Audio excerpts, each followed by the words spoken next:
I knew the truth since I was a small little boy. I am a product of the system I was born to destroy. A rebel poet going against the dominant power of the time. That kind of drove me to shout from the highest rooftops. Realize that we have an economic system which alienates human beings from each other. You have to find a way to change it, even in small ways. Your home was raided by the police. Did it make you angry? Obviously it makes you uncomfortable because the purpose of it is repression. During interrogation, one of them said to me, well, we don't fear you, you're a talker, not a doer. Is the government watching you? It's watching you. It's watching all of us. Why is your idea of religious extremism synonymous with terrorism? Far more Iraqis and Pakistanis die in suicide bombings than anyone in this country or in the United States. How could a society so absolutely rich in its contribution to human history somehow be defined by the violence that's been imposed upon it? I had a forceful spirit. My spirit's tired now because of the brutality of the moment. Curiosity is your greatest gift. Foster that curiosity and eternally remain curious. They're calling me a terrorist, like they don't know who the terror is. When they put it on me, I tell them this. I'm all about peace and was building 7 terrorism, was now no third man terrorism. Diego Garcia was terrorism. I am conscious, the conscious with terrorism. Phosphorus that burns hands, that is terrorism. Erdogan and Stern gang, that was terrorism. What they did in Hiroshima was terrorism. What they did in Fallujah was terrorism. Mandela ANC, that was terrorism. Jerry Adams IRA, that was terrorism. Eric Prince Blackwater was terrorism. They say that the human race is doomed, that we have lost touch with our true nature, that the media has corrupted us, and that the planet has no future. I disagree. I believe that humanity is full of hope, and that our salvation lies within each one of us. My name is Brian Rose, and my job is to listen, the oldest method of learning known to man. Each week I seek out individuals that are changing the world, people who are living and thinking in a different way. Their stories will challenge your beliefs, make you question your choices, and perhaps inspire you to change. I never planned on doing any of this, but now I can't stop. Join me on this mission and make humanity something we can all be proud of.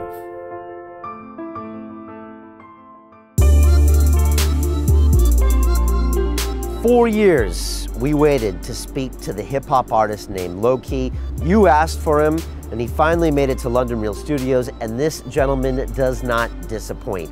Highly articulate, highly intelligent, born to an Iraqi mother and a British father, he's been blowing up the scene here in hip-hop since his 2010 Fire in the Booth performance and his more recent one in 2017.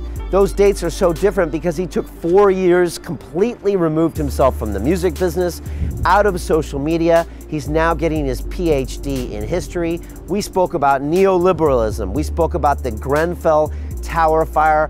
We spoke about how corporations and the government are constantly running games on us that we're not really here to observe. And we focus on Trumpisms and terrorisms when we should really focus on what is happening behind the scenes. I treasure my times with Lowkey. He really went off in an incredible explanation when I talked to him about terrorist events in the media, and I really appreciate his insight, his thoughtfulness, and I hope we hear from him again in the future here at London Real. Behind the scenes in the Academy, I'm teaching people how to set up their very own London Reel. It's an 8-week course called Broadcast Yourself, where I show you how to create an award-winning podcast where you can interview people like Lowkey, Ido Portal, Dorian Yates, and I show you how to build a business out of it so you can make it grow. So check that out inside London Real Academy, and here's a little bit more about that. London Real doesn't stop when the conversation ends. You see, that's when we get started. Because everything begins with a thought, and then comes the action. The London Real Academy is our global transformation platform. Here we bring together thousands of students from over 75 countries. Whether you want to build a profitable business from your passion, or learn to speak to inspire, or broadcast yourself with your very own podcast, or accelerate your life to become a high-performance person, we have the online accountability course and personal mentoring program that will make your dream a reality. Join us, and we'll take your life to the next level, together. Our next accelerator course is starting soon.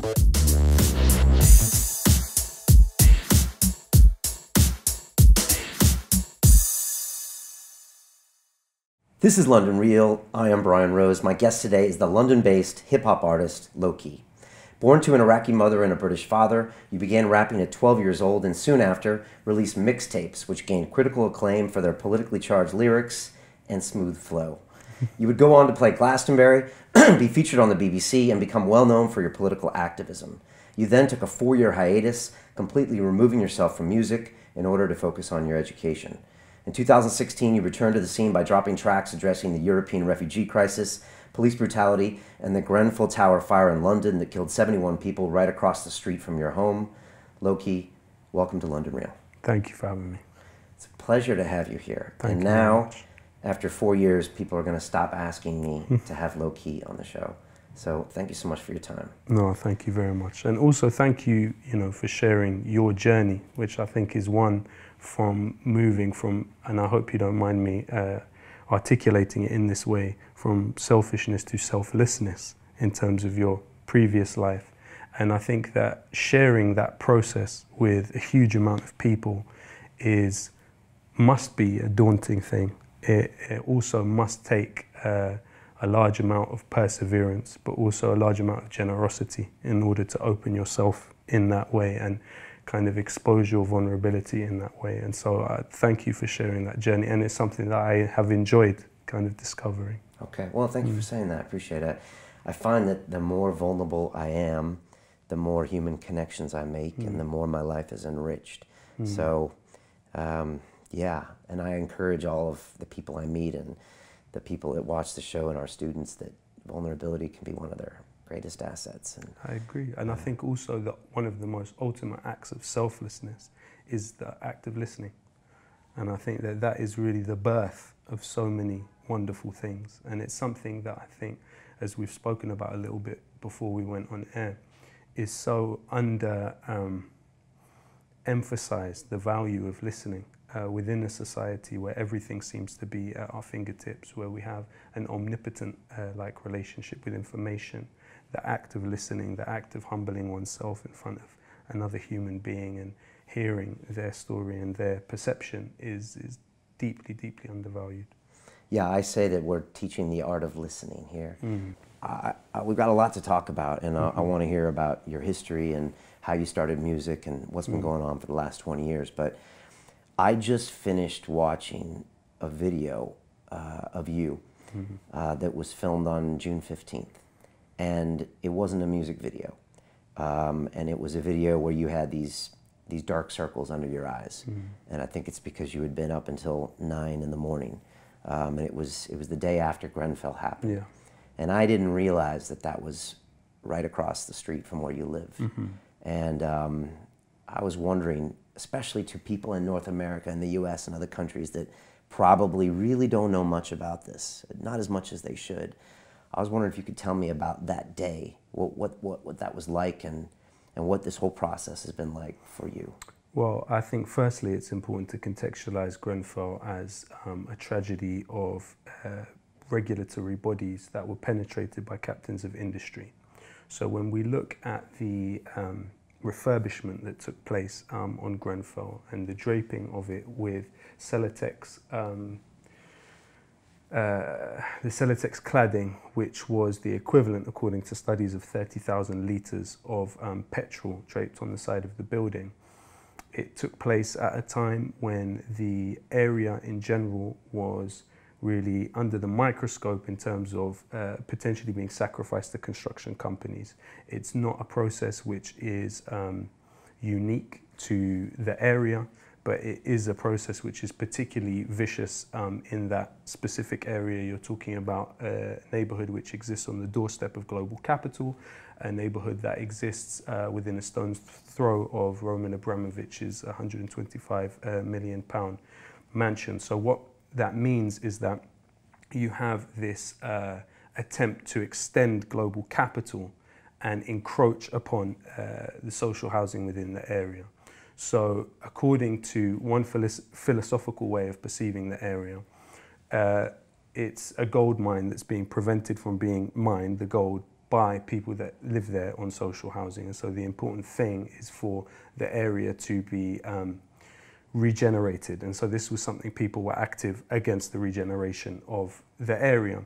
However, the refurbishment, we believed at the time, was going to keep Grenfell safe from the regeneration. And so the way we perceived it is that all of the rest of the homes were under threat, but Grenfell wasn't. Now, where that came from, this situation where you have this poisonous cladding, which is flammable, put not just on a building like Grenfell, but also buildings, hospitals and schools all over the country, was originally Kyoto agreements. The British government came out of that committing to lowering their carbon emissions. Now, what they looked at as one of the ideal ways to do that was to insulate buildings, because they saw it that if we insulate buildings, then the energy consumption within the rooms will be less, because people will have to consume less heat, therefore carbon emissions will go down slightly. So what that meant was, at that point, that you had companies like Celotex, who are a subsidiary of Saint-Gobain, which is a massive French construction company.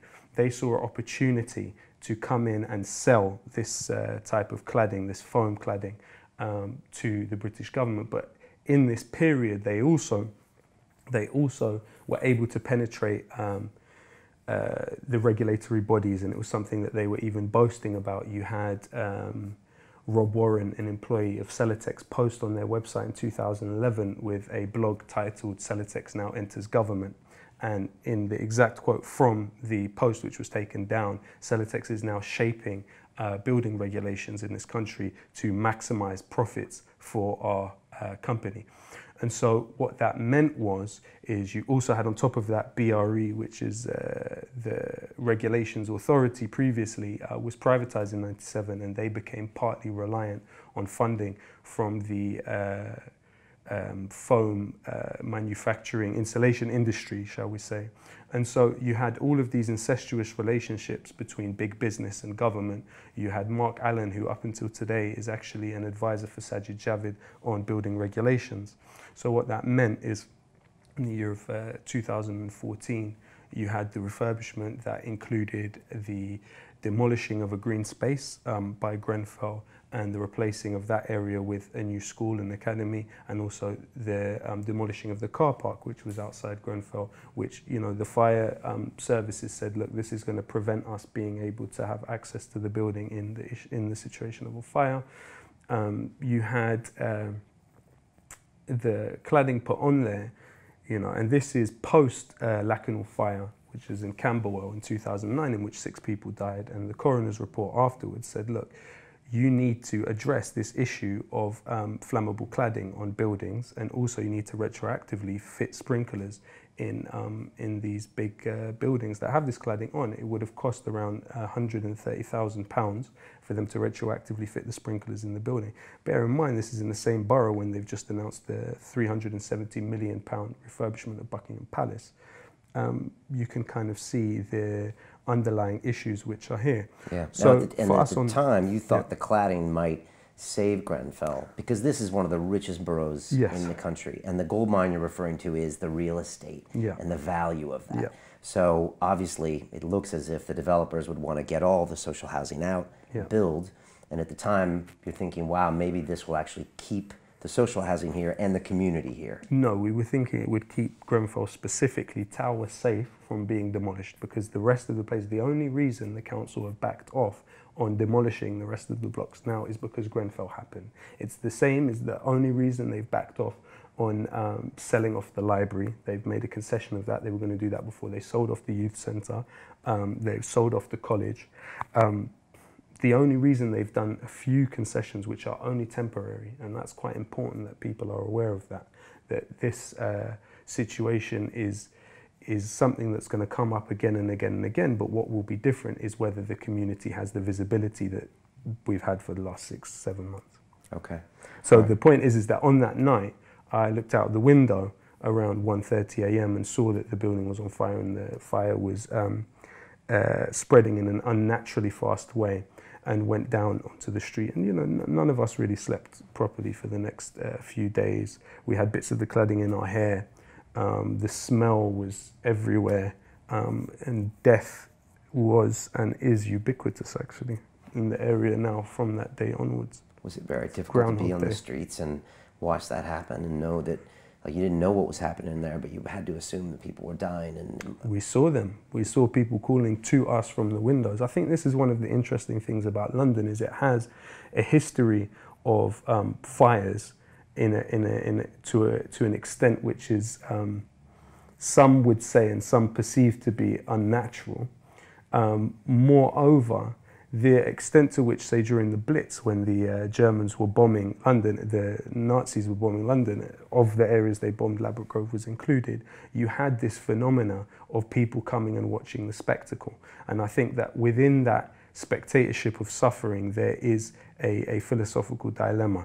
And the dilemma is, when you know that human beings are dying in front of you, is the right thing to do to continue watching it, or to turn away when you know that you're lost in a state of paralysis, and even if you wanted to, you can't get near there to change things. There were people who saved lives that night by calling up to the windows, advising in terms of running the bath. You know, there were a million, not a million, but there were many, many unsung heroes that night. But the point is that in that situation, we came out onto the street and were, in a way, oblivious to the wider superstructure that had created this problem. We knew that there was something desperately wrong, you know, and it has several situations. You know, one of them is what neoliberalism has done to regulatory bodies, in a way making them tools of captains of industry to sell their products. Another point is the philosophical basis with which specific figures in the council view social housing as something, this is a direct quote from the New York Times, something which embeds disempowerment and dependency upon the state. This is a certain perception that is had by people in the council. The other side of it is the culture, really, that's been created of austerity, whereby you had, according to Lucy Masood, the London representative of the Fire Brigades Union, £100 million cut from fire funding. You had 10,000 jobs cut from the fire service, despite the fact that fire deaths have gone up 20% in London. You had 29 fire engines lost. You had 10 fire stations shut down in the city. And so all of these things, it's like a confluence of issues that are not immediately apparent, which come together to cause absolute devastation. What were those following weeks and months afterwards like for you and for the community? Well, I mean, I can't speak, everyone, and it's not that I want to atomize the community, but everyone has a different proximity to it also. You know, our proximity is not that of somebody whose family member died in it. The people that I loved that died, but it's not the same as family members. It's truly, truly harrowing and horrifying. But at the same time, I think that we need to directly combat the forces which brought this into this situation into existence, rather than us focusing on flagellation or platitudes or seeing this as something as horrifying as it was. Yes, we're in agreement. There is consensus about that. However, what were the direct policies that brought this into being. That there needs to be that level of interrogation on a societal level, rather than us just leaving it at the side. You know, we have hospitals and schools all over the country that are draped in this stuff, you know, and people that are sleeping in death traps. So you don't want to just get angry and get emotional. You want to systematically go after what created this thing. Yeah, and I mean, the point is that you've got an inquiry that has access to between 240 to 270,000 documents, but you've got a police investigation which is employing 184 officers working on it and has access to 31 million documents. You know, you are looking at 5 layers of outsourcing on that building. This is, you know, the problem is systemic, and this will go up to a very, very high level. I find it absolutely ridiculous that Sajid Javid has not really issued a coherent statement on the fact that the technical director of Celotex, the company that were the last layer of the outsourcing on the building, that were responsible for this cladding, a company that were bringing liable cases against people that had gone on the internet as early as 2007 and said, look, this cladding burns. There's a company called Rockwool who do cladding which is not flammable, who put something out saying, look, this Celotex cladding is flammable, and this is back in 2007, and they were dealing with a liable case about it. How is it that Sajid Javid can come to the front row of the memorial, but yet he cannot actually issue a coherent statement upon his relationship with Mark Allen? That's what needs to be interrogated within this situation. You said there's been some temporary measures. What do you mean by that? As in they've done this temporarily, they've decided to not sell the library, but you're implying that 5 years from now, maybe there won't be these changes that they're talking about. It's considered the march of industry. You know, sooner or later, they're going to sacrifice that area to construction companies, the same as they have sacrificed potentially hundreds of different areas in London to construction companies. It's big business.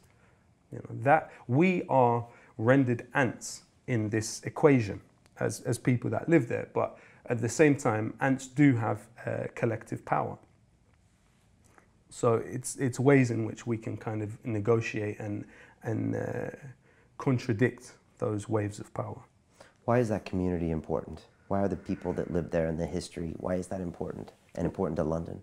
Well, I mean, Ladbroke Grove has a really exceptional history. You have just a stone's throw from Grenfell, 11 Rillington Place, where a killer called John Christie in the post-Second World War era murdered many people and stored them in the floorboards and in the walls of his house, and even in the garden. He even used a bone as a doorstop in his garden. After that, and the discovery of all these bodies, that house was completely demolished, and nothing has been built upon that place. And that's literally a stone's throw from Grenfell. You have on the other side a stone's throw from Grenfell, the Freston Road, which was where the movement of Frestonia was formed, who actually called for independence of the United Nations as their own state, largely a squatters movement. You of course have the massive legacy of the Notting Hill Carnival, which itself comes out of 4 days of race riots at the behest of Oswald Mosley on the road, which is overlooked by Grenfell, in which houses of people that had come from the Caribbean in Windrush and afterwards, their houses were firebombed by these people, but that was resisted. Kelso Cole Crane, plumber from Antigua, was murdered in Ladbroke Grove, and nobody was ever held accountable for his murder, despite the fact that the racist gangs were quite well known. And out of that violence and out of that rejection of a presence of people that, had roots as being, colonies of the British, Antigua, for instance, the British cut off people's feet and castrated them, Despite this rejection of this presence within their society, there came this massive assertion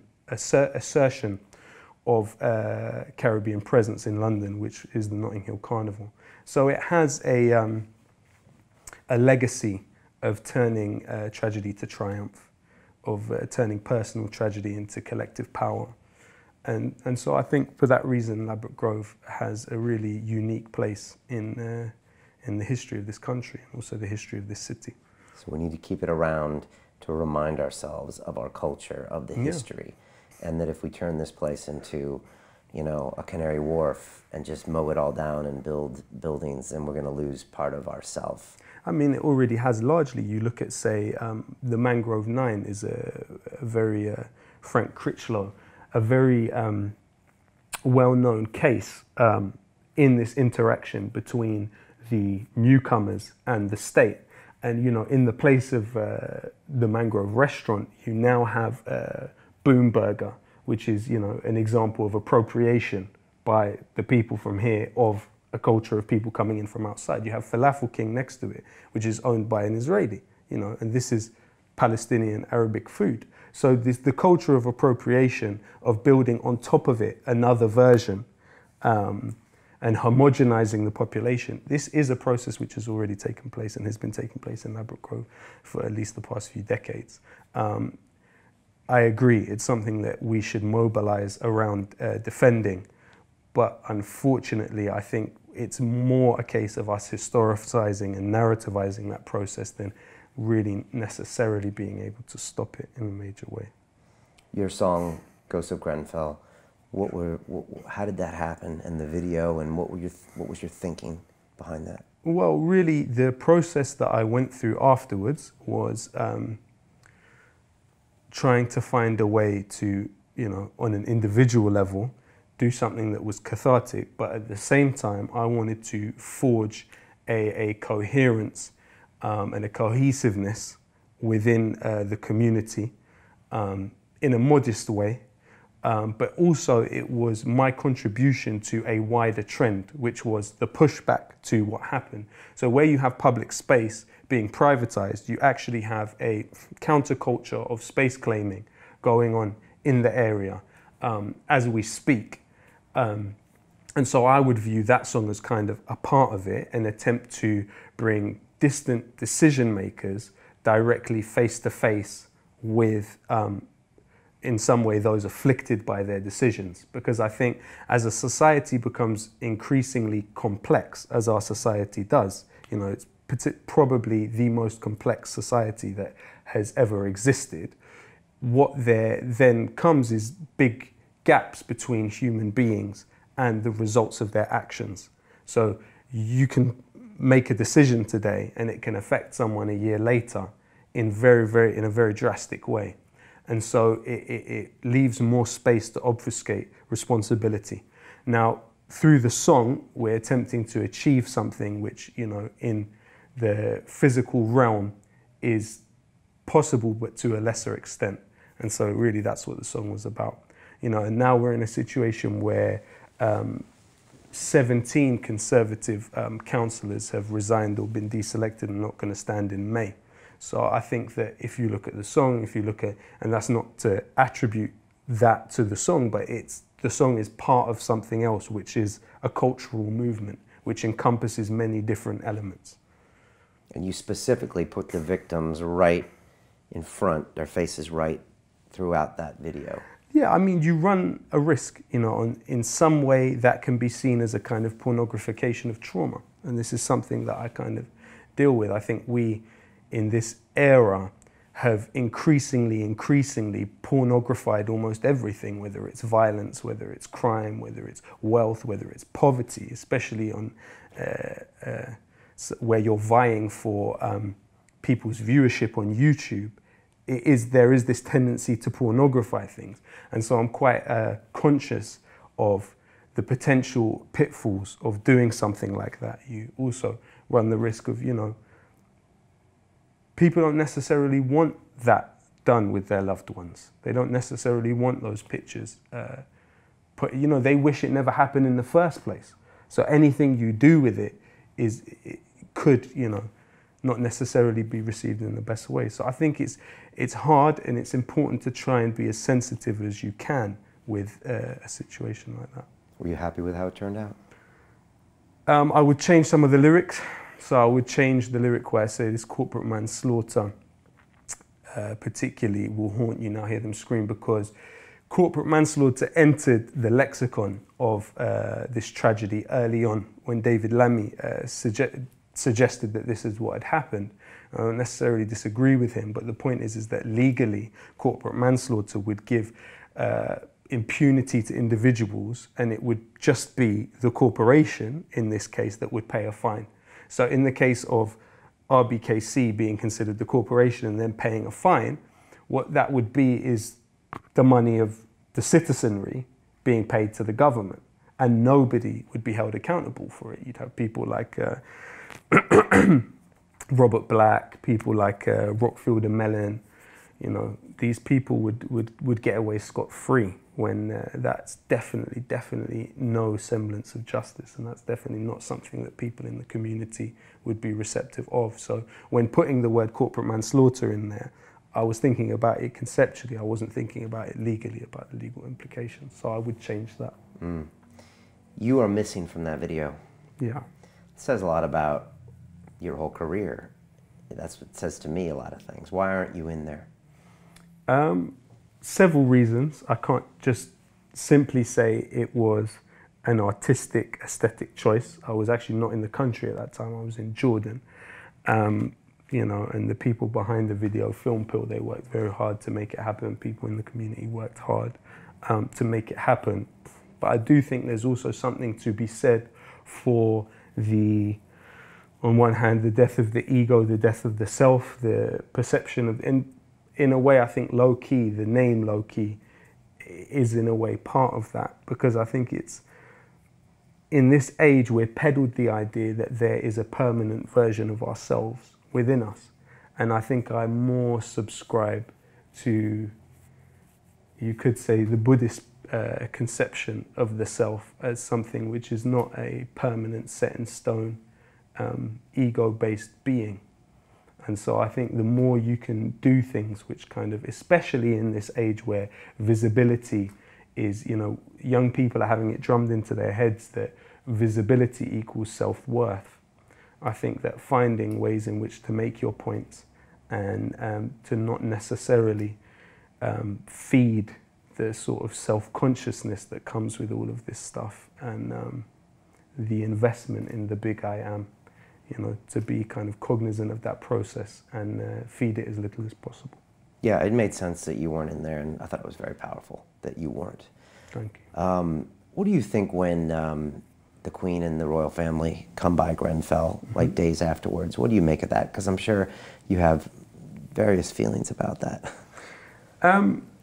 Well, in the immediacy, I was thinking about it from a perspective that the royal family are sent all over the world as courtiers of BAE Systems, and the things that BAE Systems sell, you know, not to mention the fact that the taxpayer... It's a defense company, BAE. Yeah. Subsidises BAE Systems to the tune of about £1 billion per year. That's what BAE Systems does to other homes in other places. In Yemen, for instance, as we speak, that's what this company is doing, and you have a royal family which is in service to the interests of that company. You know, I made a remark afterwards that seems to have been kind of commented on the internet, but I do think that, you know, you have a difference in life expectancy of 20 years between the area of the borough which houses Harrods and between North Kensington, where Grenfell is, a difference in life expectancy of 20 years. You have, as I said before, a refurbishment of Buckingham Palace, which would cost the taxpayer £370 million in comparison to retroactively fitting sprinklers into a building like Grenfell Tower, which would have cost around £130,000. You know, that juxtaposition is obscene. That juxtaposition is obscene. Did it make you angry? Of course, yeah. Okay. Of course. And everyone else? No, I can't speak for, you know, Okay. other people. There were people that were happy to see them and welcome them. And, Okay. you know, that's their right. Neoliberalism, you mentioned that earlier. I know you have a song by that name as well. How would you define that to people listening who might not understand exactly what you're talking about? Okay, so neoliberalism is the product of thought that took place in Paris in the 30s, and it was based around the contradiction of totalitarian ideas and collectivist ideas. Originally, it was not what it came to be in the 70s, as peddled by Milton Friedman to receptive politicians like Reagan and Thatcher. In its original inception, it left some space for social security, i.e. benefits as we now call them. But the way that it was translated by the 70s was it became the tyranny of the free market, as they call it. But essentially we know it's not a free market when we see that those people are bailed out with government subsidies, taxpayer subsidies. We actually see it is the domination, the market domination of the government. It's the subjugating of the government to the interests of corporate power. And so when we look at the IMF really as an instrument of this, you know, in '76, the Callaghan government took a $3.9 billion loan from the IMF. It wasn't the first time the British government went to the IMF. You had Anthony Eden in '56 after the debacle in Egypt, and Eisenhower, who, you know, himself, it's worth noting, was responsible for the coup against democracy in Iran. He was responsible for the coup against democracy in Guatemala in the '50s. But he, at that point, came to Eden at the time of the tripartite aggression against Abdel Nasser's Egypt and said to Britain that they have to pull out. And if they don't pull out, then Britain won't be able to get the loan from the IMF that they need to stop the collapse of the pound.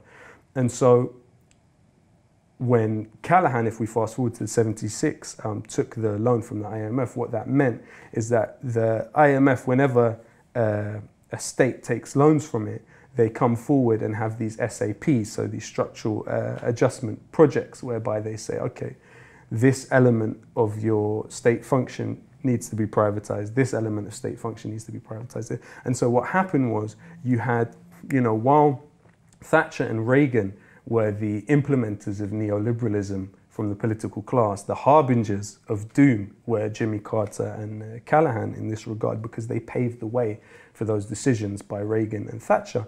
And, you know, with Thatcher, it led to the selling off of gas, selling off of the railway, selling off of the water, selling off of Royal Mail, selling off of all of the traditional functions of the state to transnational corporate interest. And so what that means is that the transnational corporate interest doesn't have the same obligations to the citizenry that the state does. And it was a kind of neoliberal counter-revolution against Keynesian economics, as, you know, represented in Roosevelt's New Deal.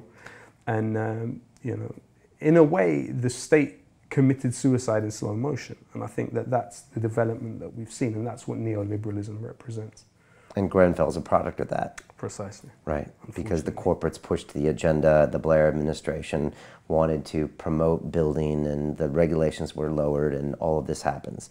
And we get evidence of it 10 years later, 20 years later, with, you know, 70 some odd people dying. And now we've got this, you know, sarcophagus there that we have to look at every day. Well, also people die in silent ways on a daily basis as well. If you're in a situation where, because of government austerity, they've cut, for instance, disability benefits, or they've made benefits subject to sanctions. And so if you're a human being that your direct relation to material reality, to your ability to sustain yourself, sustenance and stuff like that, people die every day in silent ways, you know. And on the other hand of it, you have what is argued by some to be the managed decline of social housing, but also the managed decline of the NHS, whereby you're opening it up for Richard Branson to come and subjugate it in that way. And, you know, this is the process that we've seen. We were born into it, you know, people of my generation, but it's a process that we see play out in front of our eyes. And it's about recognizing the way power operates over human beings. You know, it's not just something that is a kind of abstract thing. You know, power operates through our bodies, through our tongues, over our head and under our feet. And so it's about identifying those ways in which that happens.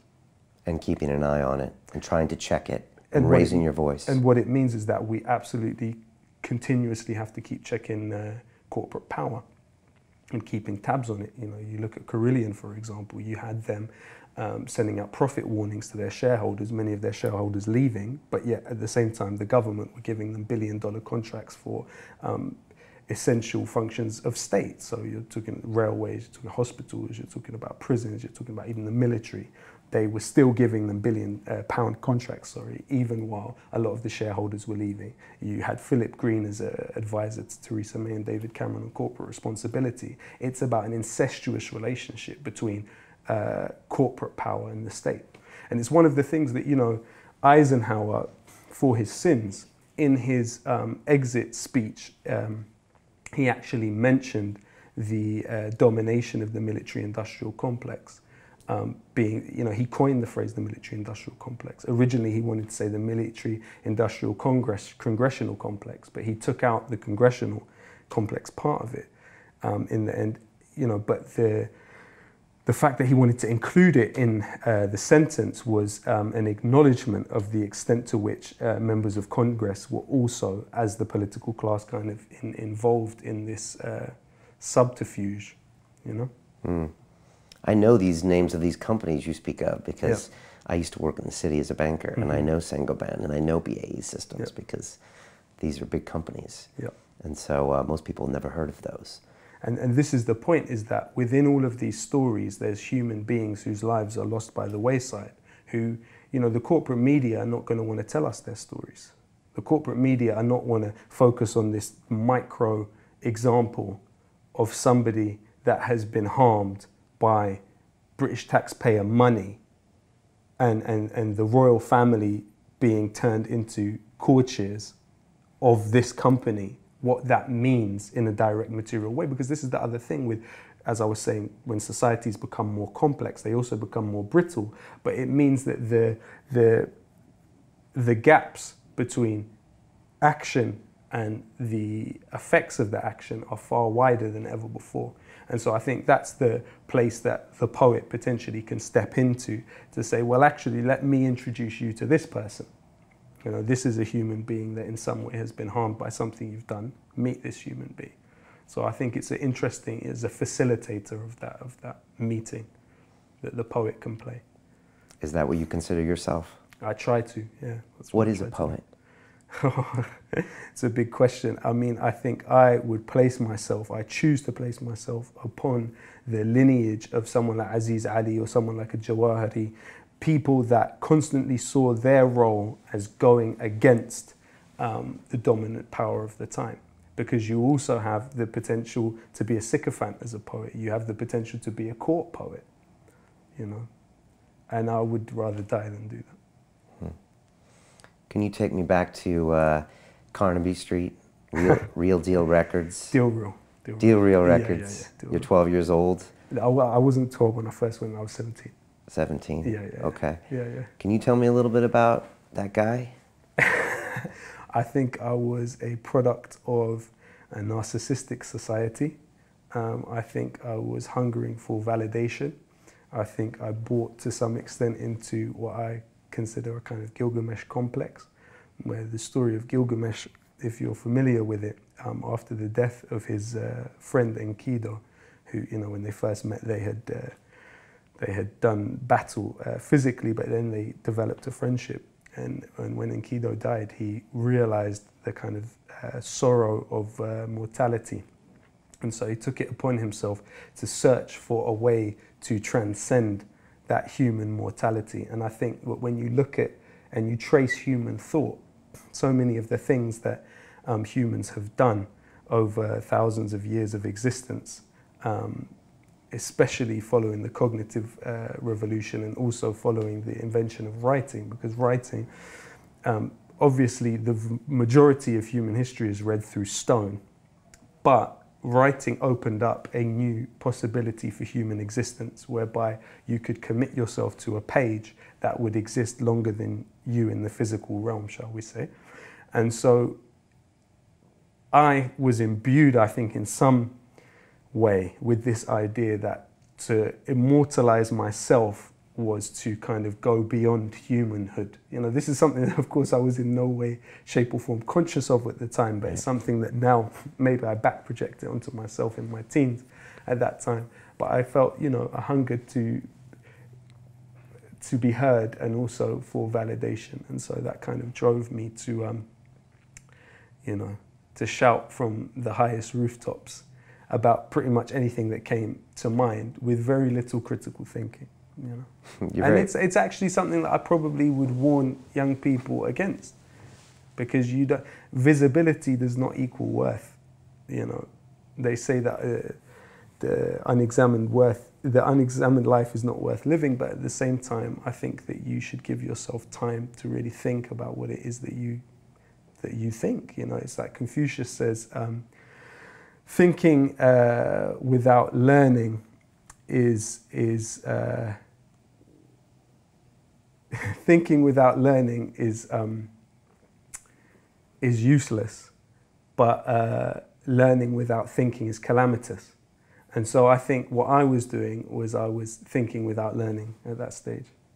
And yet it got you to where you are today. Yeah, I mean... They say youth is wasted on the young. Yeah, exactly. Maybe that's where you had to be at the time. Yeah. Maybe that's what you had to do. Yeah, yeah. And yet, you know, so you're a little harsh on yourself as a teenager. Not necessarily. I think it's just thinking critically about the way that you were thinking at the time. And yet at the same time, you choose the name Lowkey. Yeah. Which is kind of the antithesis of some of the thought you just described. Can you tell me? It's interesting. I would actually also say that even the thinking of the name was more kind of instinctual at that time than it was a thought-out decision. But I went there and had to battle another MC who had the name Lowkey, and I defeated him, and then therefore I was able to keep the name. You still didn't tell me why. Why I chose the name? Maybe a shyness. I think one of the things about London as a city is the extent to which anonymity is possible is quite unique about London. T.S. Eliot calls it the unreal city. And I think in some ways people can masquerade, they can build for themselves a veneer here with relative ease, you know, in a way that's different from, say, a society where the last 4 to 5 generations of family have lived in the same house, you know. And so I think that in some ways maybe Lowkey was part of that as well. But I think also I was just full of youthful vigor and enthusiasm, and not necessarily knowing where to throw that enthusiasm and where to throw that energy. And so I found something which was in some way an outlet for that. Right, and that was the art and the poetry. But still, the name is still, I mean, now you look at it and say there's kind of almost a Buddhist element to it, of where I don't need to necessarily be out in front. The message is about the message and the effect and not about the person giving it to. Do you think somewhere deep inside you maybe were thinking that at the time? Yeah, yeah. I mean, yeah, I think that's definitely an element to it. Potentially in a kind of unconscious way. Okay. Yeah. And the anonymity of being in London, I mean, the name doesn't give you that. Did you enjoy, well, maybe it does. I mean, it's also an alter ego you can become. Can you speak on that? I don't feel it's really any different to me as a human being. I do think opening yourself up, as we spoke about earlier regarding yourself, to kind of having the ability to open yourself up and be vulnerable and be fragile and display your development as a human being and your growth is quite a powerful thing to do. And I think the act of doing that, though, can be quite brutal. And I think that young people growing up in a world where constant visibility is completely normal, they don't necessarily realize the positives and the negatives of that process. Iraqi mother, British father. What's that dynamic like? I'm sure it's not as simple as I'm describing it. I think that for me, growing up in a society where I had an increasing awareness of the colonial relationship between Britain and Iraq historically, and then you had the contemporary reality of massive projection of violence, not just in 2003, but then in 1991. It gave you the sense of being an outsider everywhere, I think, and that also comes with positives and negatives, because it allows you to get to the point where you cannot view the issue of identity in such a either-or binary type of way. It allows you to get to the space where you think, okay, if I can have a fluidity in my concept of who I am, then it can allow me to better empathize with people in many different ways. I think for me, one of the difficult things has been getting away from the tyranny of the present being projected upon the past. So seeing history really in the shadow of the past is something that is quite a debilitating process, because it's not really allowing you to gain a appreciation of the hybridized reality of the present. You know, when we think about so many things that we take for granted in our society, they are the product of a hybridity, especially when you're talking about whether it's Baghdad or you're talking about London. You know, you're talking about places which are the product of hybridity. You know, London, previous to the Roman invasion in 43 AD, was called Londonus, the Celtic word meaning fierce or cruel. But then when the Romans came, they built a military base here and called it Londinium.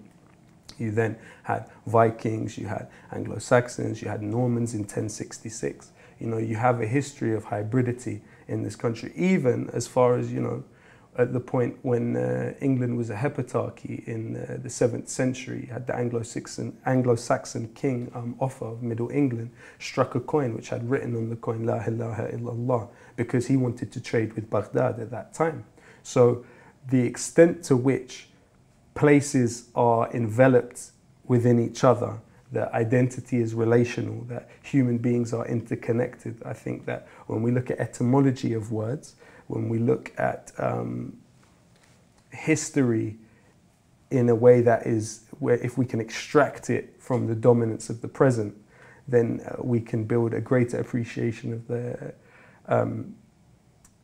hybridic nature, really, of the present and of all human beings, you know. And I think that's quite an important thing. You know, we grow up in the shadow of the mythology of a sort of pseudo-scientific concept of race, which has very little correspondence to actual biological fact. You love history. We all do. We all live it. We all live it. If people haven't figured it out, you obviously are fairly well-read. And is that something that came to you young, or is that something that you realized was important to put everything in context around you? I wouldn't necessarily say I'm well-read, but thank you for a kind compliment. But I would say from an early age, I did have an interesting relationship with reading, because I think it's something that it cultivates the imagination, you know. And I think one of the tragedies of, you know, what Chris Hedges refers to as the death of literacy and the triumph of the spectacle means that human beings are not training that part of them which focuses on the imaginal sphere of thought. You know, it's so much based in the material, it's so much based in the spectacle, it's so much based in the scene, rather than giving themselves the chance to cultivate their own imagination. Need to read more, listen more. Of course, yeah. So you're 5 years old when the Gulf War happens. Yeah. So when you can pretty much, you know, talk and maybe even read yourself, you know, half of your history or your upbringing is already now known as the place that gets bombed. And but there's also a tortured embrace to bring into, you know, the colonizer and the colonized. While it's an embrace, it's tortured. And while it's tortured, it's an embrace. What do you mean? In that the person that's being violent with the other human being also leaves the situation with trauma. And I think it's important to be aware of that. And so I think that, you know, when I said in the Ahmed song, when Ahmed dies, we all die, I think that that's something that there's truth in it.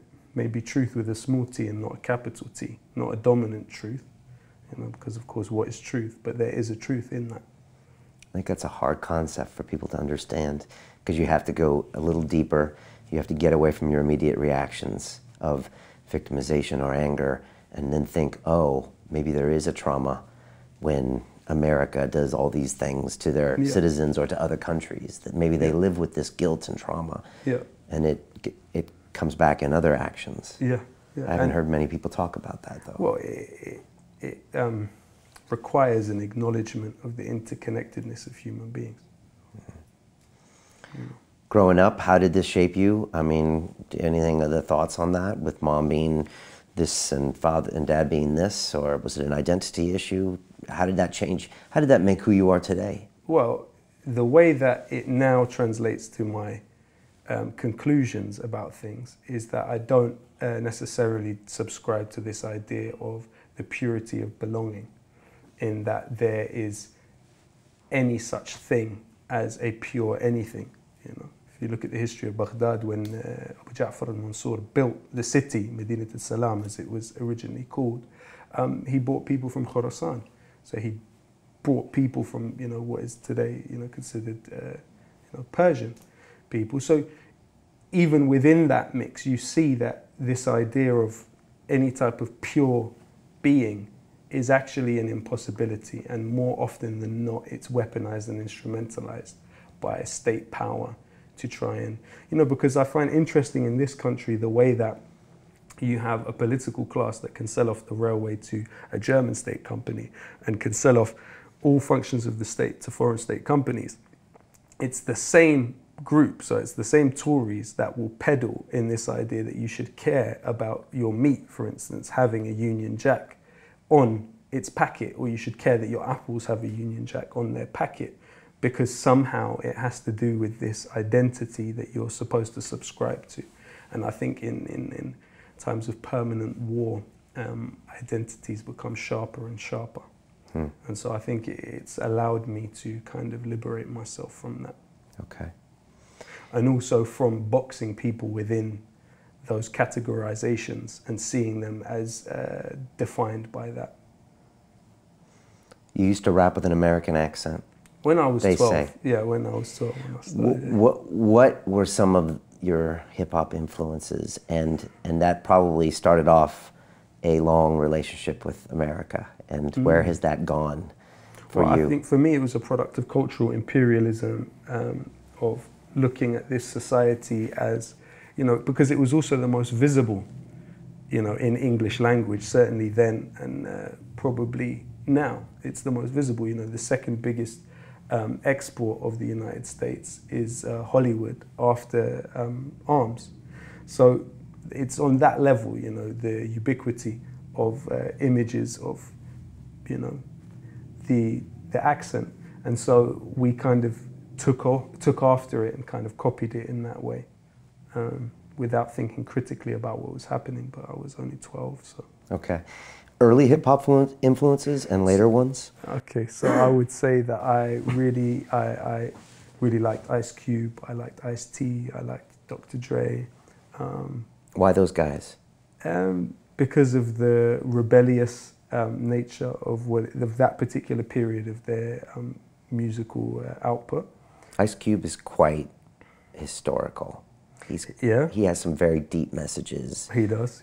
I also love the stories. I love the storytelling aspect of it, and the way in which you could look in a kind of forensic way at situations. And then I got a little bit more philosophical when I got into people like Nas. I liked Ali Vegas as well. In a way, though, I think that partaking in the practice of hip-hop made me stop listening to hip-hop. I haven't listened to it for really many years. Listen to it anecdotally from time to time. Why is that? Partly because I feel that we have to build our own curriculums. We have to think critically about what it is that we're digesting and we're taking in. And it's been a kind of incremental development where the corporatization of hip-hop has become more and more pronounced and more acute in that way. So I really want to protect myself from, you know, exposing myself to detrimental ideas. And choosing what I want to listen to. You know, I think we have, like I said, such an omnipotent relationship with information. You have to be clear about what information it is that you're going to welcome into your thought space. And I just don't view it really as essential for me to really expose myself to stuff that's being sold to me by these massive corporations. Back in 89, 91, it wasn't as much like that. Pretty pure. I mean, but then again, we come back into the idea of purity and authenticity. But can we say that something that is completely engineered in one way or another by corporate interest is inauthentic? it's authentic for what it is. Right. But when Cube went solo and when Ice-T dropped his first couple albums, it was pretty much him and the mic, and it pretty much went to your ears. Yeah, and they were less trying to sell you European cars and alcoholic drinks, you know. Right. There was less of that. It still existed, but to a far, far, far lesser extent. You know, these are adverts that people are listening to now. These are mantras that are being created in people's consciousness that are already adverts. Mm. Talk to me about the mixtapes that came after Deal Real, and how this started. People start hearing about you. Yeah. What do you remember about that time? How did it happen? Well, I had a manager at the time. You're smiling. It was his. Well, the mixtapes kind of came up around the same time as the open mic, and I had a manager who encouraged me in this regard of, yeah, you should make a mixtape. You should sell it outside the shop. If you're there rapping in the open mic, you should sell it afterwards, and so. Okay, which you didn't want to do necessarily. No. This was never a commercial endeavor for you. No, I mean it was and it is. You know, it's my livelihood. But at that stage, you know, I was still a child, really, and yeah, I mean, at the same time, I in retrospect, I do think people should think twice before committing their voice to potentially to eternity. They should think twice about what it is that they're going to be propagating through their music. Okay. So I wouldn't necessarily advise my children to do the same. To go ahead and release tracks. Yeah, I don't think it's necessary. I think you can take that time for contemplation. You can take that time for locating yourself, for, you know, understanding the world better, reading more, really to foster your curiosity, actually, more than feeling you have to be acknowledged or you have to be validated or you have to be seen. Give yourself the chance to satisfy your curiosity about the world. Okay. Where did the mixtapes bring you? What happened with those things? Well, I mean, relatively at that time, you know, the hip-hop magazines, this is before really the internet, so the hip-hop magazines kind of acknowledged it, gave it good reviews and stuff like that. So it did what it did for that time. Okay. Yeah. And why did they find you popular or interesting? What was different about you? I don't know. It's a good question. Probably I had a forceful spirit at that time. And my spirit's tired now, but it's still forceful. And I think that at that stage, like I said, I had the need to be validated was really the number one. You know, my actions were in many ways a slave to my ego, as many of us, you know, are.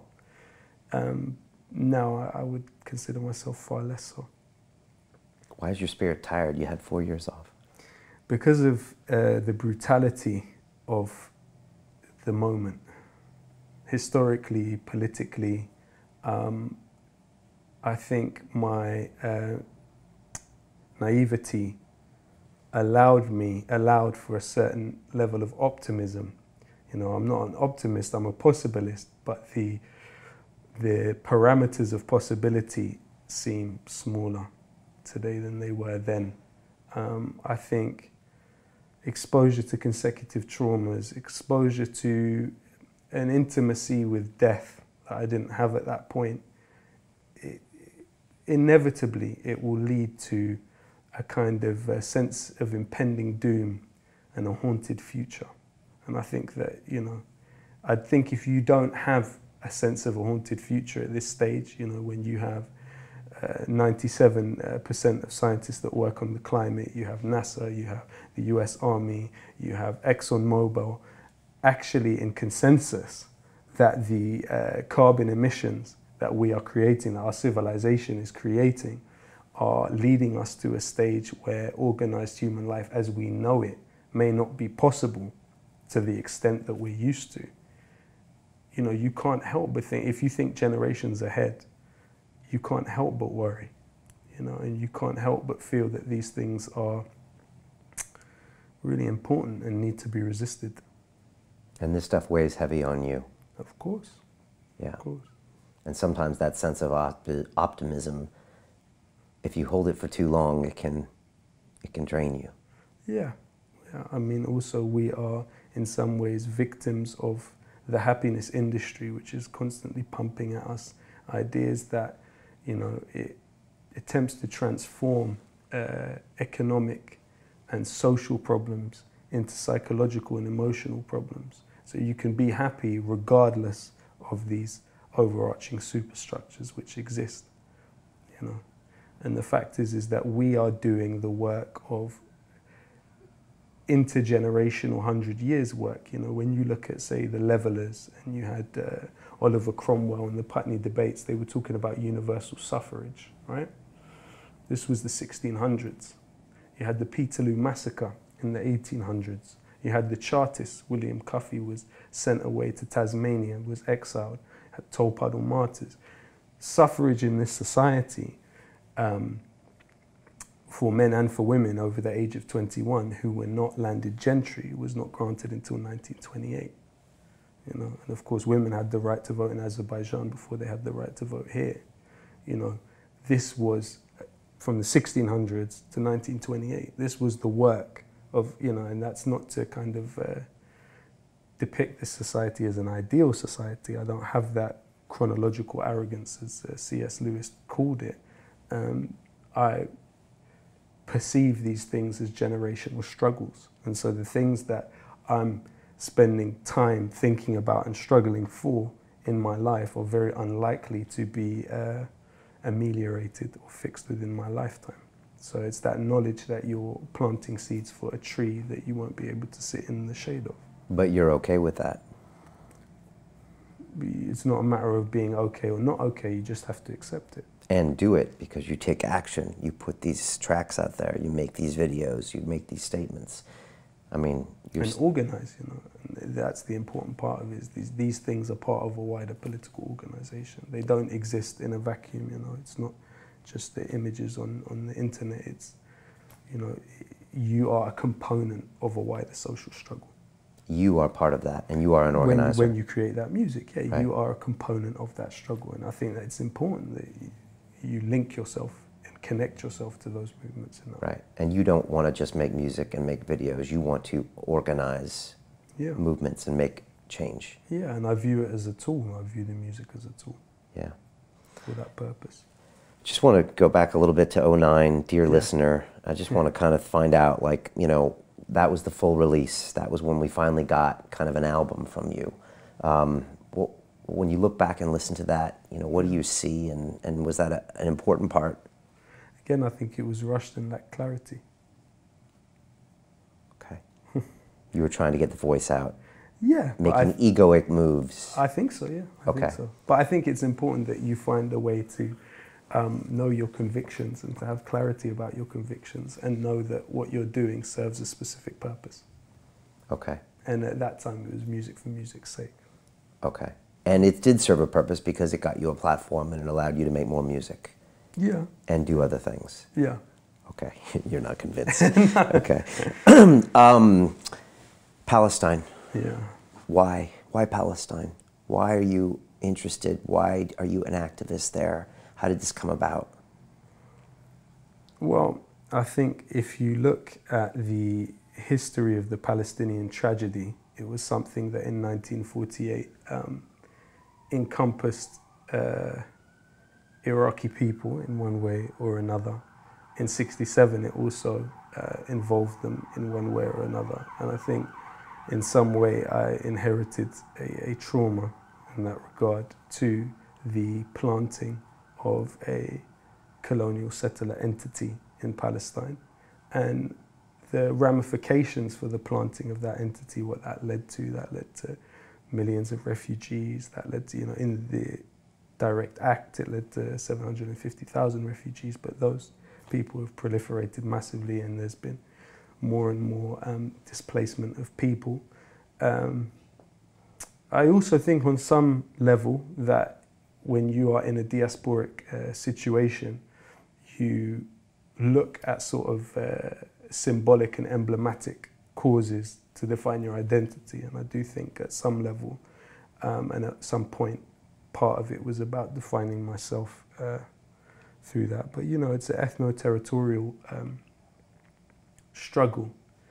And I think that it's also something that, you know, so many people have found it quite easy to ignore within my lifetime and within the lifetimes of the last few generations that I've come from. So for me, it's been something that I felt, you know, this is deeply unjust, and the absolute least you can do is when you have a song and in a situation where people are risking their lives on a daily basis, you know, for an idea of freedom, as you know, as nebulous as that term may be, the least you can do is contribute artistically. What do you remember about your first trip to the Gaza Strip? Well, I went once in 2010. You know, at the time when Hosni Mubarak was the president of Egypt, and so for 6 days they didn't allow us in, and then we really, in the end, only really got into Gaza for a few hours. But Gaza is, you know, an open-air prison. Even David Cameron has defined it as that, you know, and the UN say that by 2020 it will be uninhabitable. So we are looking at really one of the most... It's the capital of Gaza? No. Gaza is, so what you have is you have the state of Israel, as founded in 1948 in the Nakba, and then you have the West Bank, which is on the other side, which is now split into Area A, B and C, and then you have Gaza, which is a small strip of land, you know. On the coast, by Egypt. Exactly, yeah. And you're saying it's an open-air prison, it's that bad? Yeah. I mean, down to, they have a few hours of electricity daily, down to every calorie of what is allowed in, it goes before the Israelis, you know, and they've used language like putting them on a diet when talking about what they're allowing in and out of Gaza in terms of food. So, you know, we're talking about one of the most tragic situations of our time when we talk about what's happened to the people in Gaza. And a lot of them are refugees themselves, internal refugees from what is now Israel, you know, that were driven out there. It used to be under Egyptian jurisdiction until 1967, when it fell under Israeli occupation, direct occupation, and supposedly they pulled back when Ariel Sharon took out the settlers, but the fact is that it's still digitally occupied, it's still occupied by sea, it's occupied by air, it's occupied by land in terms of what can come in and come out. And, you know, people are, you know, just, it's again, it comes back to this idea of the spectatorship of suffering, because we're on the outside just observing this, this situation. And I think, yeah, it's absolutely heartbreaking and very little space for hope. And it doesn't get talked about enough? No, of course not. Of course not, because it's a kind of war of attrition against your sense of empathy. You know, within our lifetime, the Palestinians, among others, have been monsterized by this sort of manufactured other. This idea that there's this other, that the differences are emphasized so extraordinarily for you to see such a wide chasm between you and this other person. Jimmy Carter had some very harsh things to say about, you know, the dual state and the segregation of this. And I wouldn't say harsh things to say. I would say fairly tame. Okay. But that's since he's come out of the presidency. Yeah. You know, when he was the president, he was really responsible for seducing the Egypts into surrendering their army to US domination, which really took the Egyptian military out of the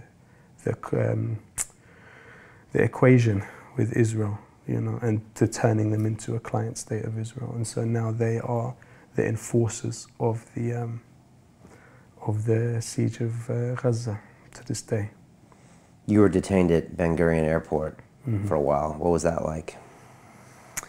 Did you go into Tel Aviv to get to Gaza? No, this was to get to the West Bank. To the West Bank, okay, of course, that makes sense. It's interesting because you start to think more about the place that you occupy in somebody else's imagination, especially when you analyze the types of questions that you're asked. I think it's something that I'm going to write about in a book one day, but it's not a unique, exceptional experience. You know, thousands and thousands of people have gone through the same thing. But they have probably a lot more information about me than they'd have about somebody else because of my music and because of the visibility of what I do and what I've done. So they were going to stop you anyways? Yeah. I think one thing they said to me, which I found quite interesting, and it kind of speaks to the materialist aspect of Zionism and the way in which violence was a prime mover of the Zionist movement into the understanding that this was the ultimate decider of people's fate, was when during interrogation one of them said to me, well, when we don't fear you, you're a talker, not a doer. And so there's this idea that the role of the musician or the poet is almost inconsequential in the face of, you know, massive military, nuclear-armed military prowess, which is what the Israelis have, which I found quite interesting. And I have, you know, found it hard to think of examples where music has actually had an effect on the tangible lived reality that was worthy of mention. You know, you have the example, because it's something that you can't really quantify, it's quite hard for you to really put it down to something and say this equals this. You know, you have the example of John Lennon in the period when he got close to the Black Panthers, and he, close to Bobby Seale and stuff, he actually made a song for a activist called John Sinclair, an activist who worked on the legalization of marijuana, who was imprisoned in the United States for 10 years.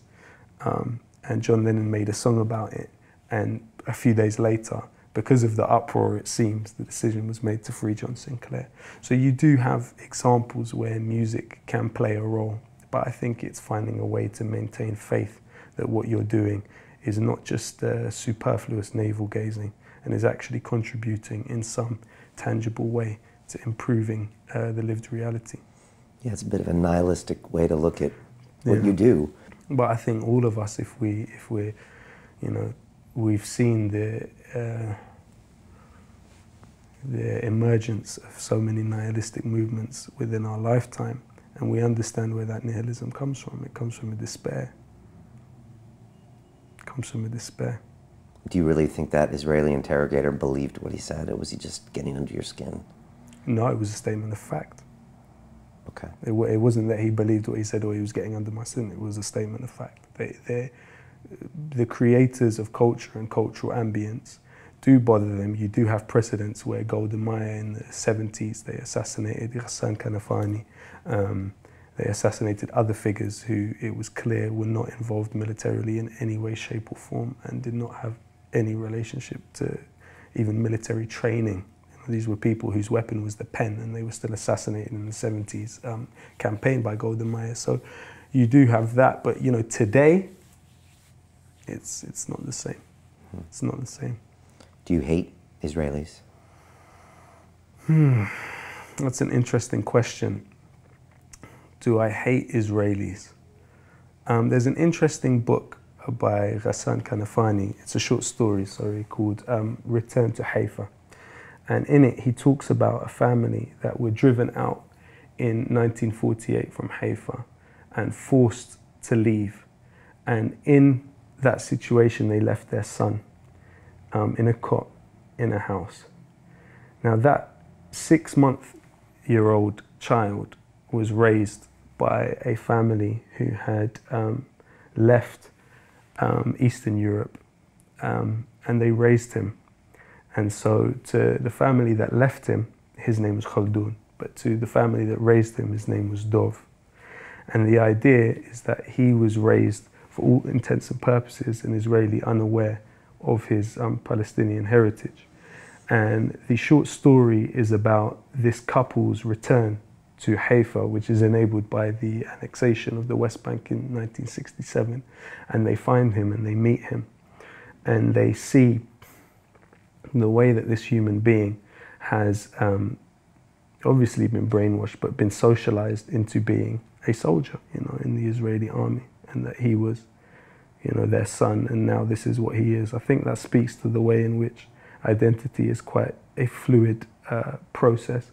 I think that realizing that Zionism was a multifaceted movement, that there were different trends within it, sees different, even just anecdotally, different possibilities for things that could have happened. But what I would say is that someone that connects the word Israeli to themselves, even if they are a Palestinian, are connecting themselves to a particularly violent form of nationalism, which is directly detrimental to other human beings' aspirations for life, for freedom of movement, for so many things, that it's not a matter of me personalizing the situation and saying I personally, I try to hate nothing actually as much as I can. I try to understand things rather than to hate them.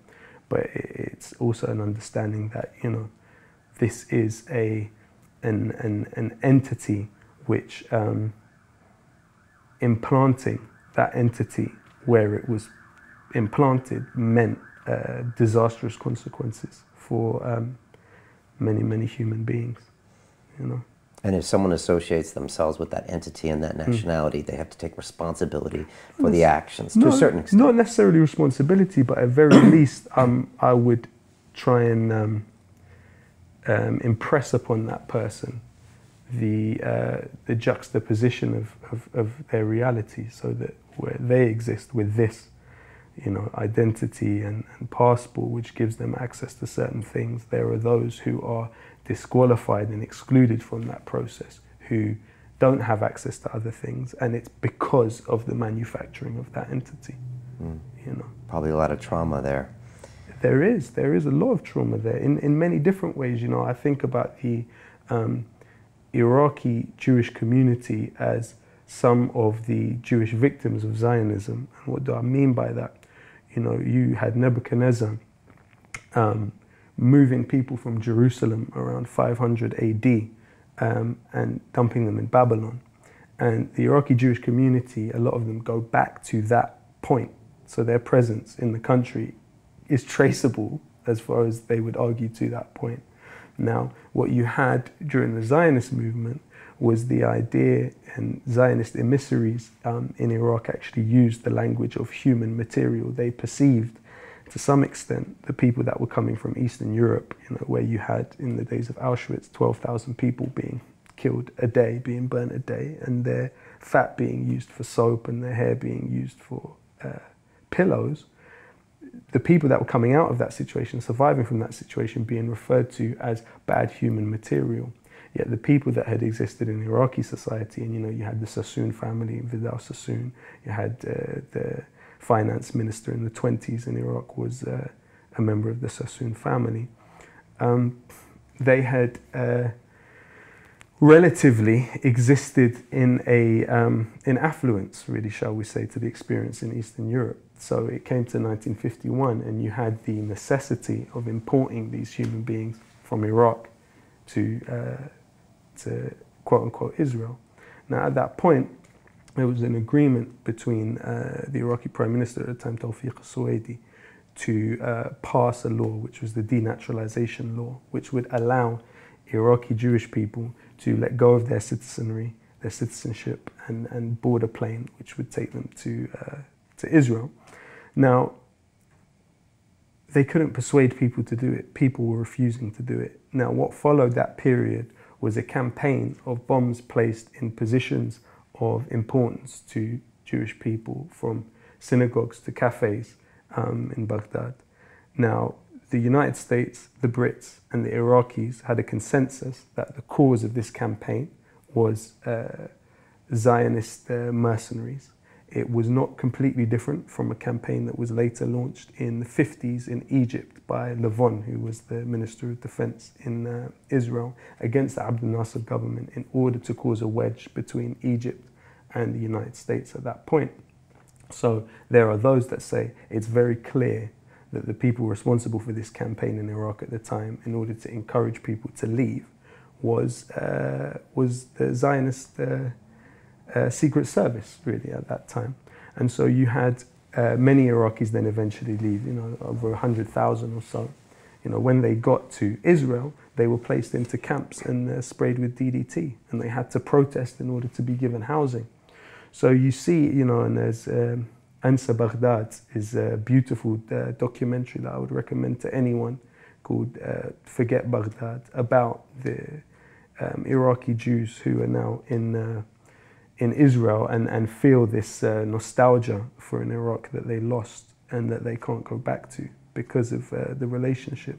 So I think, you know, it would be slightly hyperbolic and hysterical for us to jump around and saying I hate anyone. It's not a matter of hating anyone. It's about understanding political realities, understanding the way ideology functions to alienate us all in different ways.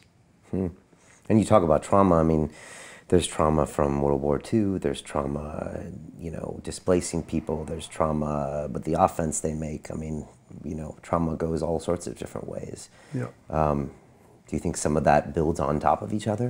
Do you think people that suffer trauma maybe induce trauma on others? And of course, violence of the violated, as they call it, yeah, without a doubt. But then you also have this idea that when love is rejected, it returns back to the self as hatred. And then sometimes those same people can strike out as a form of misdirected self-flagellation. And, you know, I think that's one of the tragedies of humanhood, is the extent to which we partake in self-flagellation without realizing it. As in blaming ourselves, hurting ourselves, yeah, because of what has happened to us, rejection of love, yeah, trauma or our own trauma. Yeah. But it's also a narcissistic position. And also narcissism is something that's so deeply encouraged within our society, but yet we forget what happened to Narcissus. You know, he fell in love with his own reflection in the river, and there's two versions of the story. One is that he fell in and drowned, and the other is that he literally stopped eating, looking after himself, and he died there by the river. And then the flowers popped out, which were Narcissia, which were the narcissists. So the point is that the narcissist doesn't necessarily love themselves.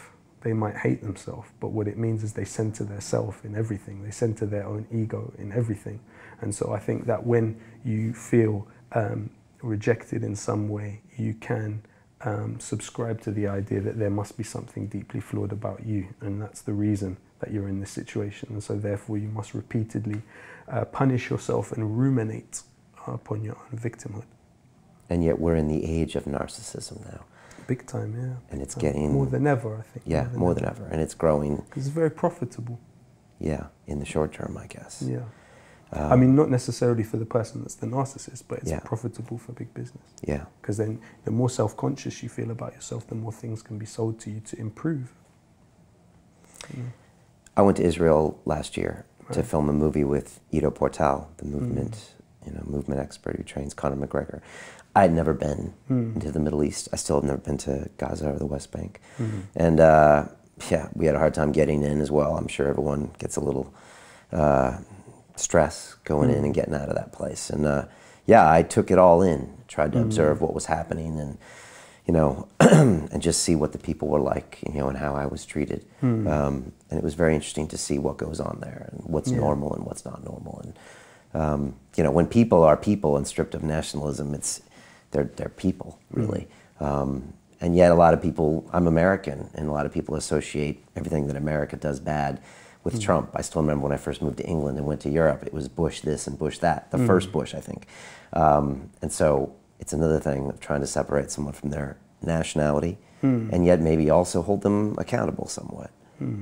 Well, there is the argument that the early Zionist thinkers from Theodor Herzl to Leo Pinsker actually subscribed to a form of anti-Semitism, in that they saw anti-Semitism in Europe at that time. They were coming out of the Russian experience, where you had people in the Pale settlement, you had people, they didn't have the right citizenry. We're talking about Tsarist Russia. Actually around the same period you had the first ever suicide bombing, which was used to kill the Tsar of Russia at that time. Guy was trying to assassinate him, and so he ended up walking up to him with a grenade and blowing himself up next to the Tsar. But the point is that you had people like Theodor Herzl and Leo Pinsker, who perceived themselves as spending their life invested in assimilatory gestures, whereby they were trying to fit into the society. That the argument is that they internalized this otherization to such an extent that they saw a kind of fatalistic determinism regarding the otherness of Jewish people. And so therefore they had to exist separate from all other societies. There's also potentially a clairvoyant way that you could interpret the way they perceived things, because maybe they saw something that other people didn't. Maybe they saw something coming that other people didn't. But I'm sure, I'm interested to ask you that while you were there, did you feel that this was a healthy society, or did you feel that this was a society with multiple elephants in the room and with ghosts? Did I feel like there were more elephants in the room than New York City or Los Angeles or London? Yeah. I mean, it's a very concentrated place, you know. I feel like everything is turned up a few notches there because of, I don't know, I felt there was tension, energy, also high growth, a lot of the same economic disparity that it feels like in London. Did you feel the society was more militarized than this society?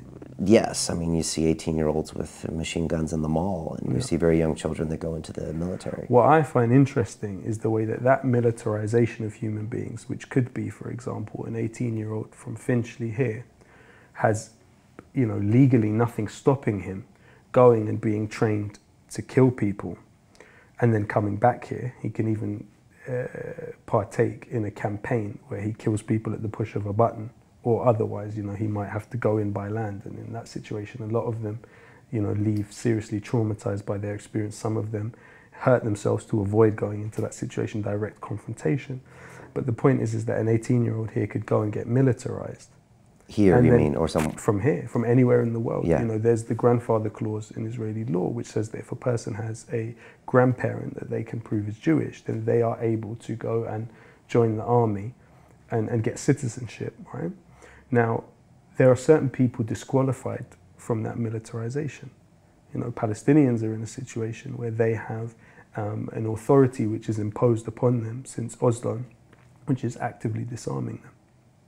Not, let alone, the only time they can get trained militarily is under the auspices of the CIA, with General Daytona and his ilk. This is the only time they can actually get in any way, shape or form militarized. But yet you have a society where conscription is for everyone, and people are invited from all around the world to become militarized. Which they see as a necessity to the survival of their country. Really? So I understand what you're saying, but I don't actually believe that's the case. I don't think it's a survival of the country. I think that is a way of rationalizing it or justifying it. It's not about the survival of a country. It's about the maintenance of domination. Okay, and a mentality. But it's about literally the physical military maintenance of the domination. Okay. It's not about... Does that not equal survival? No, of course it doesn't. The maintenance of domination doesn't equal survival. Only equals... Survival is the end product of that, but it's overdone is what you're saying. No, it's not about survival. Okay. It's about the continued domination of land. It's about the continued displacement of people. It's about the continued confiscation of resources. It's about the continued dominance on, Sounds like America and the UK as well. Yeah, but of course it's slightly different because, the United States, the 13 colonies, fought off the British ostensibly, and then there was the Louisiana Purchase, there was the Spanish-American War, there was Mexico. You're dealing with a melting pot and a different kind of landmass. They're different type of...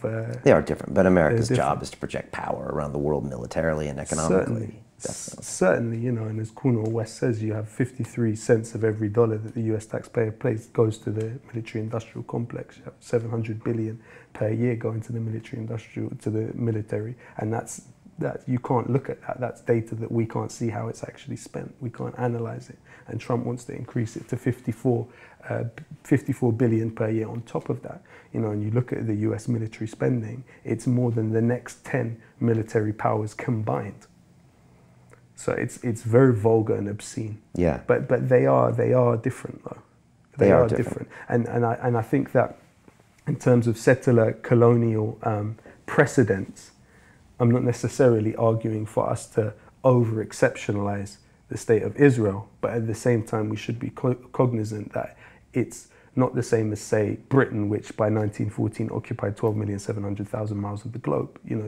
There is a difference. Right. There is a difference, but there, of course, are elements of similarity in the ways that colonialism is furthered.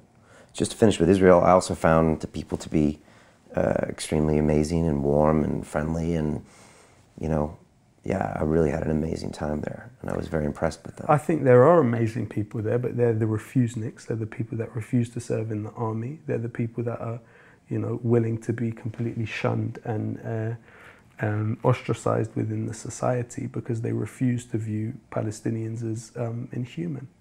I think those are the amazing people. Maybe, yeah. I don't deny that. I didn't necessarily meet those people, so yeah. I found, on a human level, I found people that weren't refuseniks to be, very genuine. Well, all human beings are walking miracles, and all human beings have beautiful things about them. But I'm interested in the way in which power and technologies of power can function to entomb us into relationships and social relations that we may disagree with. And what I also find interesting is the way in which social arrangements which we live through can live on in us, buried deep in our subconscious, and can also be reflected in the ways that we interact with other people. And I think that social arrangement, it doesn't just cease existing because we don't see it. And that social arrangement doesn't stop existing because it ends. If you've lived through that social arrangement, it will in some way manifest in your behavior, in your thought process, in your way of viewing people, and in your way of treating people. And so, it's interesting. It's interesting the way that these mythologies that we connect to ourselves and we invest so much in maintaining can have disastrous and calamitous effects on other people. Sounds a bit like race relations in America, and we'll get to that. You mentioned Trump, and obviously he wants to move the embassy to Jerusalem, and just thoughts on that, and just thoughts on Trump in general. Well, the US Congress voted in the 90s for the moving of the embassy to Jerusalem, but consecutive presidents have signed a waiver because it was something that they viewed as potentially disastrous. There's a few different ways of perceiving Trump's decision. There are those who argue that it is about defending himself from the intelligence services by getting the Zionist lobby on his side. That's an argument that people make. I think there's an article by John Glubb, who was a British imperialist who actually led the Jordanian army in 1948, and essentially in collaboration with the British and the Israelis organized the annexing off of the West Bank to Jordan. So John Glubb has an article called The Cycle of Empires, and he argued that throughout history, when we analyze the movement of empires, there are 6 stages. So there's the age of the pioneers, there's the age of conquest, there's the age of commerce, there's the age of affluence, there's the age of intellect, and there's the age of decadence. Now, within the age of decadence, he argues, is the point where the spectacle becomes more important than everything. Bread and circuses, the celebrity class becomes massively bloated and more highly paid than any other sector often. And the argument that some make is that now we are living through the age of decadence, whereby we have a weapon of mass destruction and of destruction as well, in Donald Trump, who couldn't have got elected without peddling an anti-neoliberal ticket. So what does that have to do? That has to do with 2 things. The externalization of production and industry that took place thanks to Bill Clinton NAFTA. 3.7 million US jobs were sent abroad. A 1/7 of US assets are now owned by foreign companies and governments because of NAFTA. So what that leaves for someone like Donald Trump is you also have on the other side an inversion of the external violence. So when a state is calling upon citizenry to enact quite extreme violence around the world, as much as that violence is depicted as victimless, there has to be a psychological setup which informs that violence and a way of viewing other people. And so that does return home. When people are done with wars abroad, they return home. So that comes back. So you have the inversion of the external violence, you have the externalization of production and industry. And you also have an exasperation with the neoliberal model. So when we look at the presidency of Obama, we can actually identify 3 uprisings against this corporatism. We have the Occupy Wall Street, have the Black Lives Matter, and we have the election of Donald Trump. All of these same things speak to an exasperation on a societal level with corporate servility. Now, what happens with Trump is he comes in on this anti-neoliberal ticket. He said about Ted Cruz, he said Goldman Sachs owns him. All of the people that aren't going to be able to vote for Bernie Sanders are now going to vote for me now. Donald Trump, the spectacle, the celebritization of politics in a major way. But what really happened? So he gets in, he brings with him straight away, for example, he's not there now, but Steve Bannon, ex-Goldman Sachs. Who does he have? Rex Tillerson, ex-ExxonMobil. Who does he have? He has Mike Pence, the Koch brothers, backing him. He has Betsy DeVos, who's very close to bringing in around her the same people that are in charge of student debt peonage that they have in the United States. Right, and she's the education minister, and she's also backed by the Koch brothers. Mike Pompeo is the head of the CIA, who's backed by the Koch brothers. You know, fossil fuel barons and tyrants and oligarchs that they are. He is neoliberalism, but at the same time, he appeals to this sort of trend of nativism that comes from it. But he couldn't have been elected without coming in an anti-neoliberal ticket. It's like the emperor's clothes, you know. Neoliberalism is dead and is unelectable now. You have to find other ways to be electable. You can't peddle people the same mythology that you did before. And so I think that he's kind of symptomatic of it. But it's important to make clear that that coarsening of the soul that he represents, that abrasive, obnoxious deification of wealth, of pornographic wealth, is a symptom of the sickness. It's not the sickness itself. You know, and I think that it's important to be cognizant of that with Trump. So it's showing us we're in the age of decadence, and we need to look at our own narcissistic behavior, our own interest in that porn, our own interest in that distraction. Not necessarily returning it to the self, but I think it's also about looking at it as a systemic structure. You know, what are the levers of power within the government? They're the fossil fuelers. You know, according to the IMF, the US government subsidizes them to the tune of $700 billion a year. You know, they are the military-industrial complex. They are the intelligence service.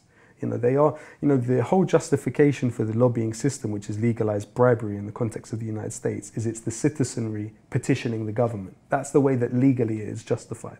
But there is no way that you can tell me that these lobbyists are citizenry petitioning the government. They're corporations. Corporations aren't human. As much as you try and force this false camaraderie between corporations and familial, you know, because one of the other things that celebrities benefit from is the build-up of intimacy and trust in a way that politicians don't. So celebrities have that intimacy and trust with their quote-unquote fans. And lack of consequences as well, right? And lack of accountability that politicians couldn't dream of. So it actually makes perfect sense that you would kind of meld the two. So is Trump a mastermind, or is he just the end product of that process that happened? He's an absolute imbecile who's far too narcissistic and egotistical to have any coherent ideology that he is pinned to. When you look at the discussions on the TPP, which Obama failed on passing, and what that meant, right? That was about isolating China on one hand, but then on the other hand, it was about allowing corporations to sue governments. Now, when they asked in the Republican debate Trump why he had a problem with TPP, he said because it empowers China. The whole point of TPP was to isolate China. The whole point of it was to combat China. You know, this man is a complete and utter imbecile, unprecedented in his imbecility. And so he's just a product of the anti-neoliberalism stance that came because of the Obama administration. And he's the guy that just Not even because of the Obama administration, No. because of Reagan, and then because of Clinton and the Democrats and NAFTA and the selling out of their voters. Okay. You know, and And he's so what was comes out the other side. The He's right what guy comes at the to right this. time. Right guy at the right time, but also, you know, it's the kind of the death of verifiable fact. People no longer care. People are interested in the spectacle, in the kind of pantomime. That we can look at the self then. Theatrical, Yeah, we can, but we also should see it as a product of a systemic trend. Is he going to do something that we're going to regret? Well, I think that the fact that he's talking about creating jobs by building pipelines, and that he's completely servile to the fossil fuel companies, that he's giving tax breaks to Apple and the highest earners in the society, these things have fatal consequences. Whether we see the fatalities or not, it doesn't mean they don't exist. Okay. All of these policies have fatal consequences. Are we going to see something really bad happen? We live it, man. This is it. This is it. It is really bad. It is really bad. 2010, your home was raided by the police. Why'd they do that?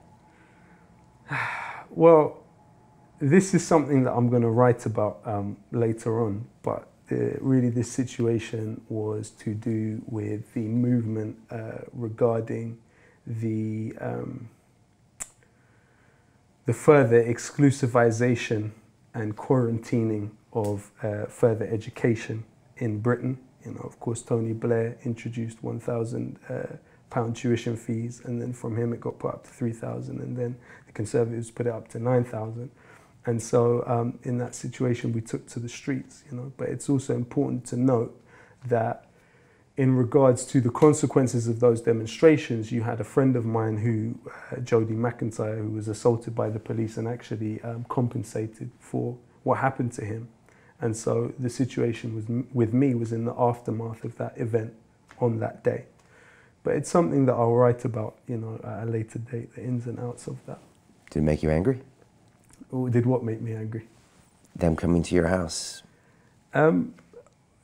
Obviously it makes you uncomfortable, because now there's a voyeuristic type of relationship with all types of aspects of your life that you wouldn't necessarily welcome.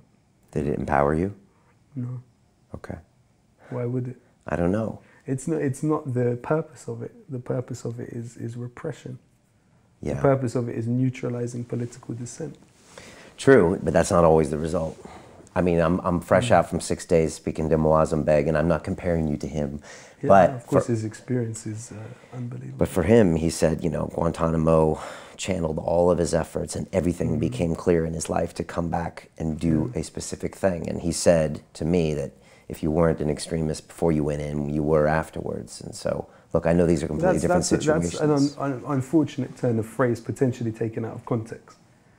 What that is? Yeah, what you just said, I would say. If that is what he said, I think it's unfortunate because it can be instrumentalized by people that have really negative intentions. You know? Yeah, it could be, but I guess the point he was making was sometimes it can have the opposite effect of what? No, of course, and I guess it more importantly, it speaks to that process of ostracization really within the society and the way that it can lead human beings in different ways. But it's a confluence of issues, you know, all at once. So for me, yeah, no, it wasn't a pleasant experience in any way, shape, or form. Mental health in males. I know you've talked about it quite a bit. I know you lost a brother to it. I don't know if this was around the same time, but what are your thoughts on that? And have things changed in the last 6 or 7 years as a society, or your views on it? Well, I think if you look at my demographic within this society, the biggest killer of us is ourselves. I think we have to look at the ways in which we psychologically mutilate ourselves in the name of manhood, which essentially is about humanhood to us. And so we see that by kind of disfiguring the extent of our emotional communication, of our emotional expression, can lead to these kind of underlying buried issues which can manifest in all types of harmful ways. I think the linking of our humanhood to our ability to project violence onto other people is dangerous and damaging, not just for us, but for other people as well. I think the worship of violence is also linked in an intrinsic way to the modern idea of the state, in which the state is the force which has the monopoly on the use of violence. And so I think that it's all part of that. You know, being called upon to exact violence on other people meant that there had to be fostered and cultivated within us this sense that we were less human if we weren't able to you know, project this kind of vulgar violence.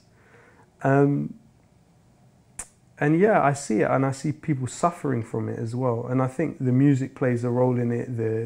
You know, one of the things that's interesting to me is how little introspection there is about the cultural ambience that creates human beings. That, you know, like that ex-president who, you know, for the record is an accused rapist, can speak about, you know, grabbing other people's genitalia, where you have, you know, seemingly an epidemic of you know, you've got 3 women every day. Who's this? Clinton? No, who's the ex-president? This is Trump. Oh, Trump. Oh, yeah. Ex-president. Okay. The president. Oh, the president. Trump. Yeah, yeah. You have 3 women every single day in the United States being murdered by their partners. You know, what is the cultural ambience which brings that into effect? You know, where is the interrogation of the things that contribute to human beings communicating in this way? Because as tortured as it is, violence is a form of communication. But why is it that we're feeling we have to communicate with each other in these ways? Can you tell me what happened to your brother? I mean, it's something I'd really not prefer to get into too much in the interview. But, you know, he was someone that in many ways was a genius. He was someone who, you know, by the age of 13 was capable of building a computer with his hands. You know, and in many ways it's quite difficult to understand, because you can't really... The problem with the way that he died and that way of dying for people is that it leaves so much unsaid and undone and unfinished. And so I think really to find any type of closure with it is kind of an impossibility. Any attempt at understanding it is at best conjecture. So, you know, I'm obviously in the past, you know, I made music about it, but I think it's something that I'm not sure that even making music about it can really do it justice, but it's something that, you know, is hard. It's hard. People go through, you know, these things every day, actually. But as young males, we're probably so hard on ourselves to a point where it can make us just become depressed and doubt ourselves. Well, I think also Wordsworth called it the blunting of discriminatory powers. So I think there's an extent to which our critical thinking is commandeered. You know, it's a contested space. So we are bombarded with so much advertising in so many different ways that telling us what we should be and what to be, that sometimes we lose our faculties of critical thinking. We never really engage with them. And so we're kind of left hostage to all types of power operating through us and above and around us. Which is why you're very careful for what you let inside your brain. I think we should try to be, yeah. Yeah. Can you tell me about 2011, 2012, before, you know, you really stepped away? What were those years like for you, musically, touring, becoming more famous? You got that sly smile at me again. What do you remember from those times?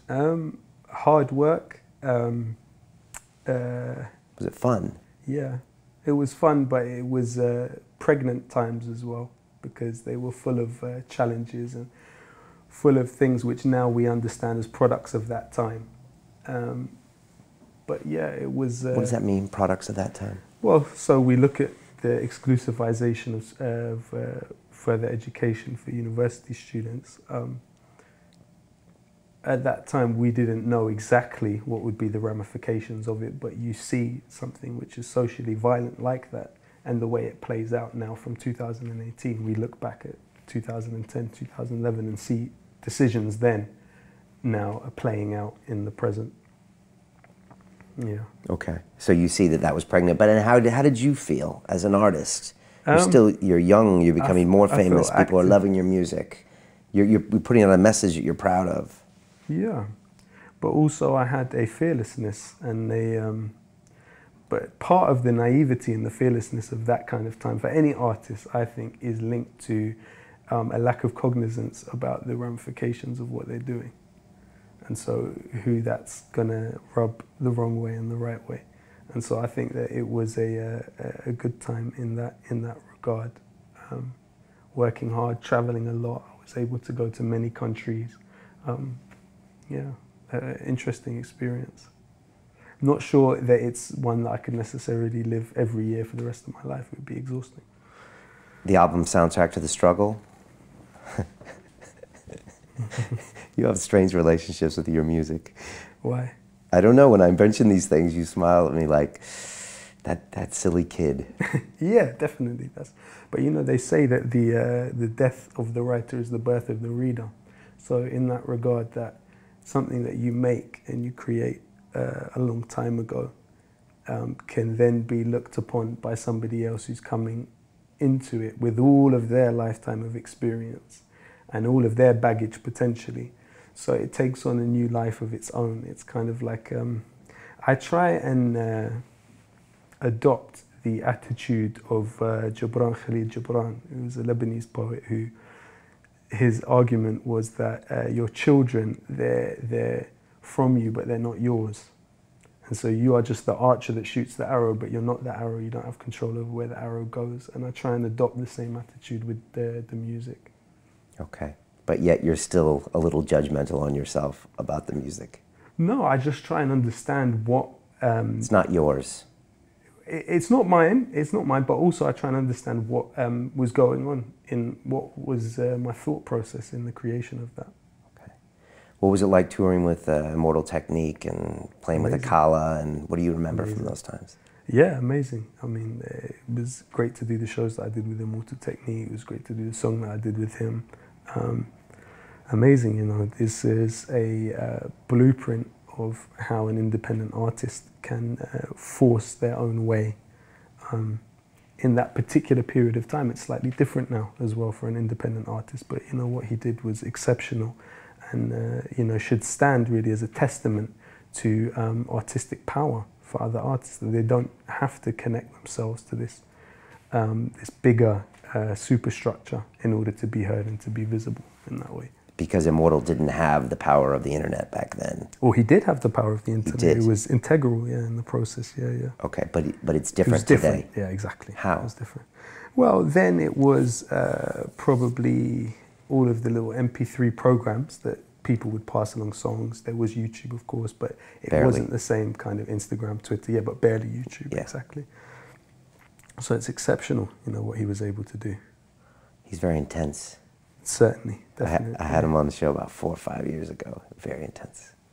Yeah, amazing person. He has Special person. He has that bit in The Art of Rap, Ice-T's documentary, where they're out on the streets of New York, and he starts quoting back to him, you know, lyrics that he did, and just really powerful. Yeah.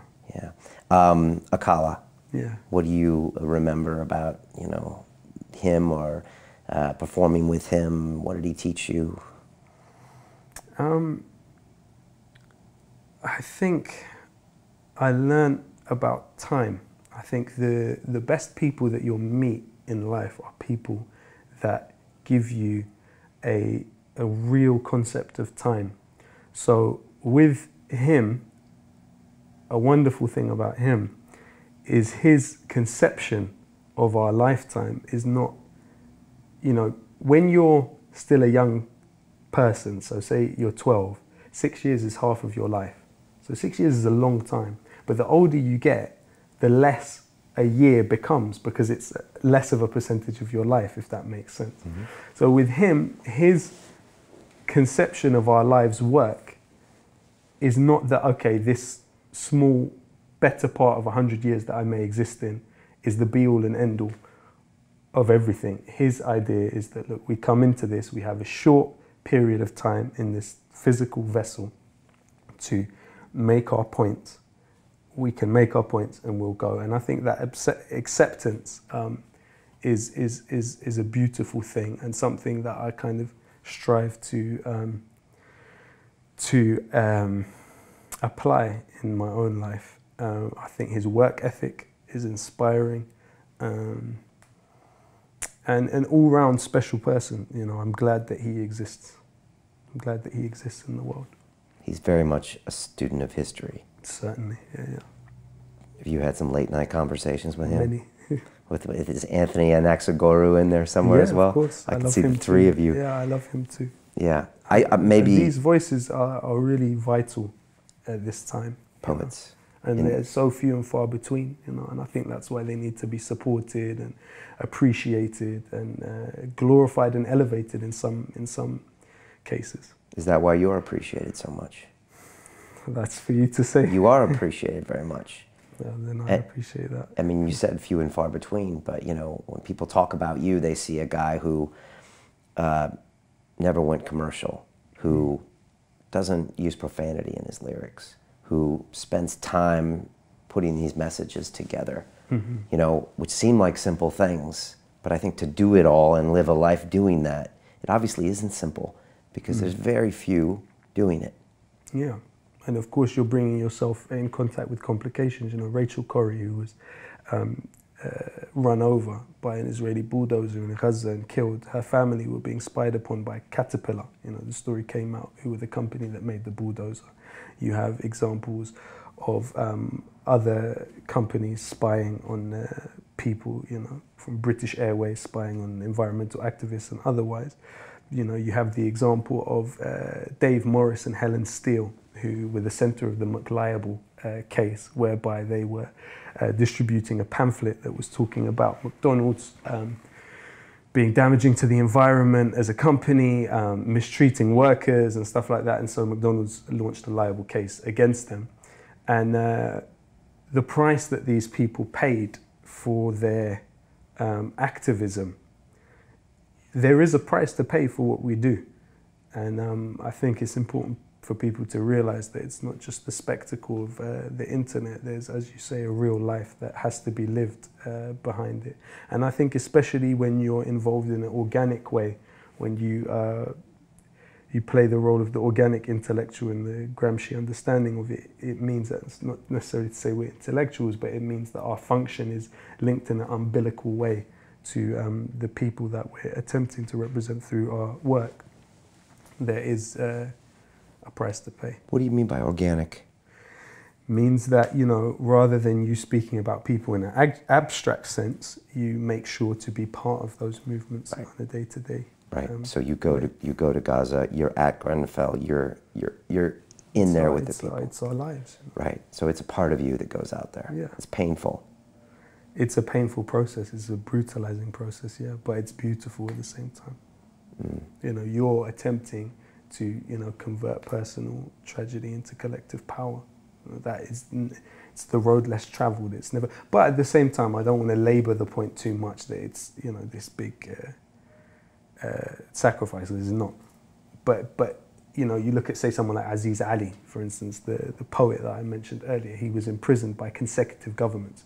You look at somebody like Jawahiri, he died in exile and was also arrested and imprisoned by consecutive governments. So it's that type of lineage that we choose to associate ourselves with. It's that lineage of the rebellious, the rebel poet, you know. And I think that's an important decision to make as early as possible. You know, do you want yourself to be an agent of big business and power, or do you want yourself to be an agent of human beings? Do you have candid discussions with hip-hop artists and say, what are you guys doing? I don't really listen to hip-hop. But I mean, do you ever meet someone and say, why are you doing that? No, I don't. I'm not condemnatory in the attitude I take to other people. I may have been in younger years, unfortunately, but now I'm not. Is the government watching you? It's watching you. It's watching all of us. The meta-government, As we said before, has access to information that governments torture for. And so the extent to which, say, Facebook will allow themselves to be used by governments still remains to be seen completely, but we've seen examples whereby they shut down the the president of the Chechen Republic, Glenn Greenwald, has a great article about it. They shut down his Instagram because he's put on a sanction list by the US government. They've shut down numerous Palestinian accounts at the behest of the Israeli government, as has been revealed by Glenn Greenwald. Big data is watching us, is analyzing us in order to sell us stuff, as you know. But also, you know, Tim Berners-Lee, who's actually credited with the, Steve Berners-Lee is credited with the invention of the World Wide Web. He said there's three things that he fears for the way that the internet is today. The extent to which through algorithms, companies are able to manipulate us into buying things, the extent to which there's been a death of privacy by the internet, but also the extent to which governments are now able to monitor us. So I think that, you know, to suppose that there's this sort of benign big brother that merely, you know, we are the most surveilled population in the history of existence. We're also the most marketized and corporatized, commodified society that's ever existed as well. So, you know, there's all these things that have a part to play in it. Are they specifically monitoring you? I think it would be very, very surprising if somebody has made themselves visible in the way that I have and made the music that I have to not have some type of monitoring going on. It would be very, very, it's counterintuitive. Right. Do you ever see signs of it? Yes. I've been detained in numerous airports. I've been interrogated. I've had, you know, attempts at psychological warfare, in fact, in the type of questioning that I've had, you know. How does America feel about you? I don't know. It's impossible for us to attribute to that massive, massive landmass. How do you feel about America and the American flag while we're at it? Well, we're leading on from the conversation that we had about the Union Jack here, and the way in which I felt that these kind of the iconography of nationalism and of empire is it kind of you know, in a place where we are miseducated by design. So we're not educated about the British Empire, we're not educated about the potato famine in Ireland, about the Bengal famine, about the Diego Garcia being sold off to the Americans and the population being threatened with bombing and having their dogs killed and the population being moved to Mauritius. You know, we're not educated about the Opium War in China. We're not educated about the Durand Line in Afghanistan, between Afghanistan and India now. And so when we take this flag, we interpret it in quite a benign way as young people growing up, because we haven't really had an education in that regard. So what I would think is this kind of obsession with pledging allegiance to the flag in the United States is, you know, and clearly we're seeing it play out in front of our eyes, is that it means different things to different people. You know, some people view it as something that they should launch some kind of protest against the glorification of the flag, of the national anthem, and what these things stand for. And yeah, and I think it's interesting, the kind of regalia and the clothes of nationalism in that way, you know, and the role that these things play in kind of brainwashing people into apathy. So we should be careful before we throw a flag up or watch the symbols that we worship, either subconsciously or consciously. Yeah, precisely. Okay, I agree. You see it in the World Cup. Everyone's flying their flags, and they go up, and you could ask them why, what's going on here, and you probably couldn't get a good answer. Yeah. So it's something to be guarded against. Yeah. In 2012, everyone knows you checked out. You turned Facebook off. Yes. And decided you didn't want to be part of the music industry, I guess. Can you tell me what happened then? Well, the perception that I had at the time was that in order to play a useful role in the way that I wanted to play, I had to kind of extract myself from this process of, you know, as I said before, the kind of Gilgamesh complex trying to go beyond humanhood in a way. I had to extract myself from that process. Okay. Yeah. Was it painful? It was painful to a certain extent in that I was letting go of a kind of an outlet of expression. So of course, and I also felt that I was kind of no longer useful artistically. I wasn't able to play a role. So then the extent to which I was able to really play a role within the social movements and political struggles of the time was decreased slightly. Okay. Yeah. Should we take a bathroom break? If possible. Yeah, let's take one sorry about right that, now. man. Come on, let's do it. Thank you. Sorry about that, man. That's all right. I'll be 1 second. Yeah, no worries. Sometimes you got to take a bathroom break. Otherwise, because there's more things we got to talk about, that's for sure. Sorry, I'm so sorry. No, that's good. I'm glad I got your cue. Yeah, thanks. Sorry about you that. good? I'm fine. Yeah? I'm absolutely okay, cool. fine. Thanks for that. All right, that was a much needed break. Yeah. I've been there too. I was asking you about the time you took off. Yeah. So 2012, Yeah. you decide you need to remove yourself from all of this. Yeah. Was this something you'd been thinking about for years? It's a bit like the Dave Courtney book, Stop the Ride, I Want to Get Off. You start to feel that it's bringing out of you probably the least positive aspects of your personality. You know, I'm aware how much you know, a platform like this, it can play into kind of conversational narcissism on the part of the interviewee, the person being interviewed. But yeah, I would say at that point that I felt that I needed to extract myself from an environment which was in some way detrimental to me in order to kind of recharge my batteries and also kind of gain a better understanding of the world in order to play a more effective role. Who were you becoming? I was becoming someone far more self-conscious than is healthy, but I was also becoming someone far more invested in the kind of maintenance of the big I am, rather than someone who, as I say, was playing a useful and effective role in a wider political moment.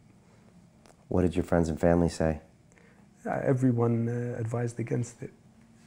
Yeah. Did you have a label at the time? It was really just me. Okay. It was just me, yeah. But did it take a while to come to the decision, like years? No, it was probably around four or 5 months. Okay. Yeah. And what was that like? Because you shut down the Facebook page and Yeah. you had to do it one clean break. You didn't want to fade off. Yeah, I had to. You had to do it cold turkey, really, at that stage. Okay. Yeah. Okay. How did you feel like 3 months after? Did you think you made a big mistake, or was it a relief? No, it was partly a relief, but at the same time, like I say, I felt kind of trapped in what Martin Luther King called the paralysis of analysis.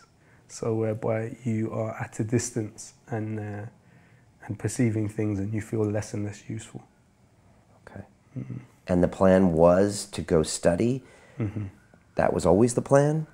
Yeah, of course. I mean, ideally, I would love to, you know, do a PhD at some point, and it was really building up towards that and really taking the time for introspection, because there's so much pressure upon us, we feel anyway, to come out and announce where we stand on this, that, and the third.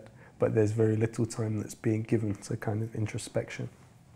Did you feel inferior at all because you didn't feel like you had proper education to like learn more about these topics? No. It's not that I felt inferior. It's felt that I didn't have the time. I didn't have the time to sit down and dedicate 5 hours, say, to say reading that book. I was constantly on the road. And the thing is about the campaigners that do that, they have had time to really, and they're able to compartmentalize, I think, more effectively than I was at that stage as well. Okay. Yeah, so you become a student at SOAS. Yeah. What is SOAS and what did you decide to study? So the School of Oriental and African Studies, it was originally founded as a tool for these guys. To really project their power across the world and to understand other societies. So it is an Orientalist institution focused on extending the empire, really, in one way or another. However, it has numerous radical alumni from Paul Robeson, Ivan Van Sertima, to Walter Rodney, it also, on the other hand, has alumni like Enoch Powell. But it's so you're a secret agent going in. No, not really in that way. It's, you know, because in the sort of present time, it's an institution that's often used by diasporic populations to kind of educate themselves in a less Eurocentric way. Okay. But at the same time, it's becoming a more and more neoliberal institution.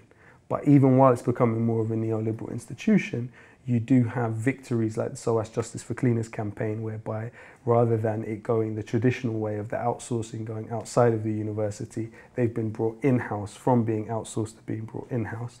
So that's a considerable and significant victory. Yeah, it's an interesting institution. I, during this period, also got a qualification as a personal trainer and also a qualification as an English teacher. But the master's that I'm doing at the moment is Near and Middle Eastern Studies. And basically it allows you to do, say, modules on philosophy, modules on economics, modules on political theory. It's, there's a lot of possibilities there. So I think as an institution, it's what you make it, you know, and you're able to kind of form your own curriculum.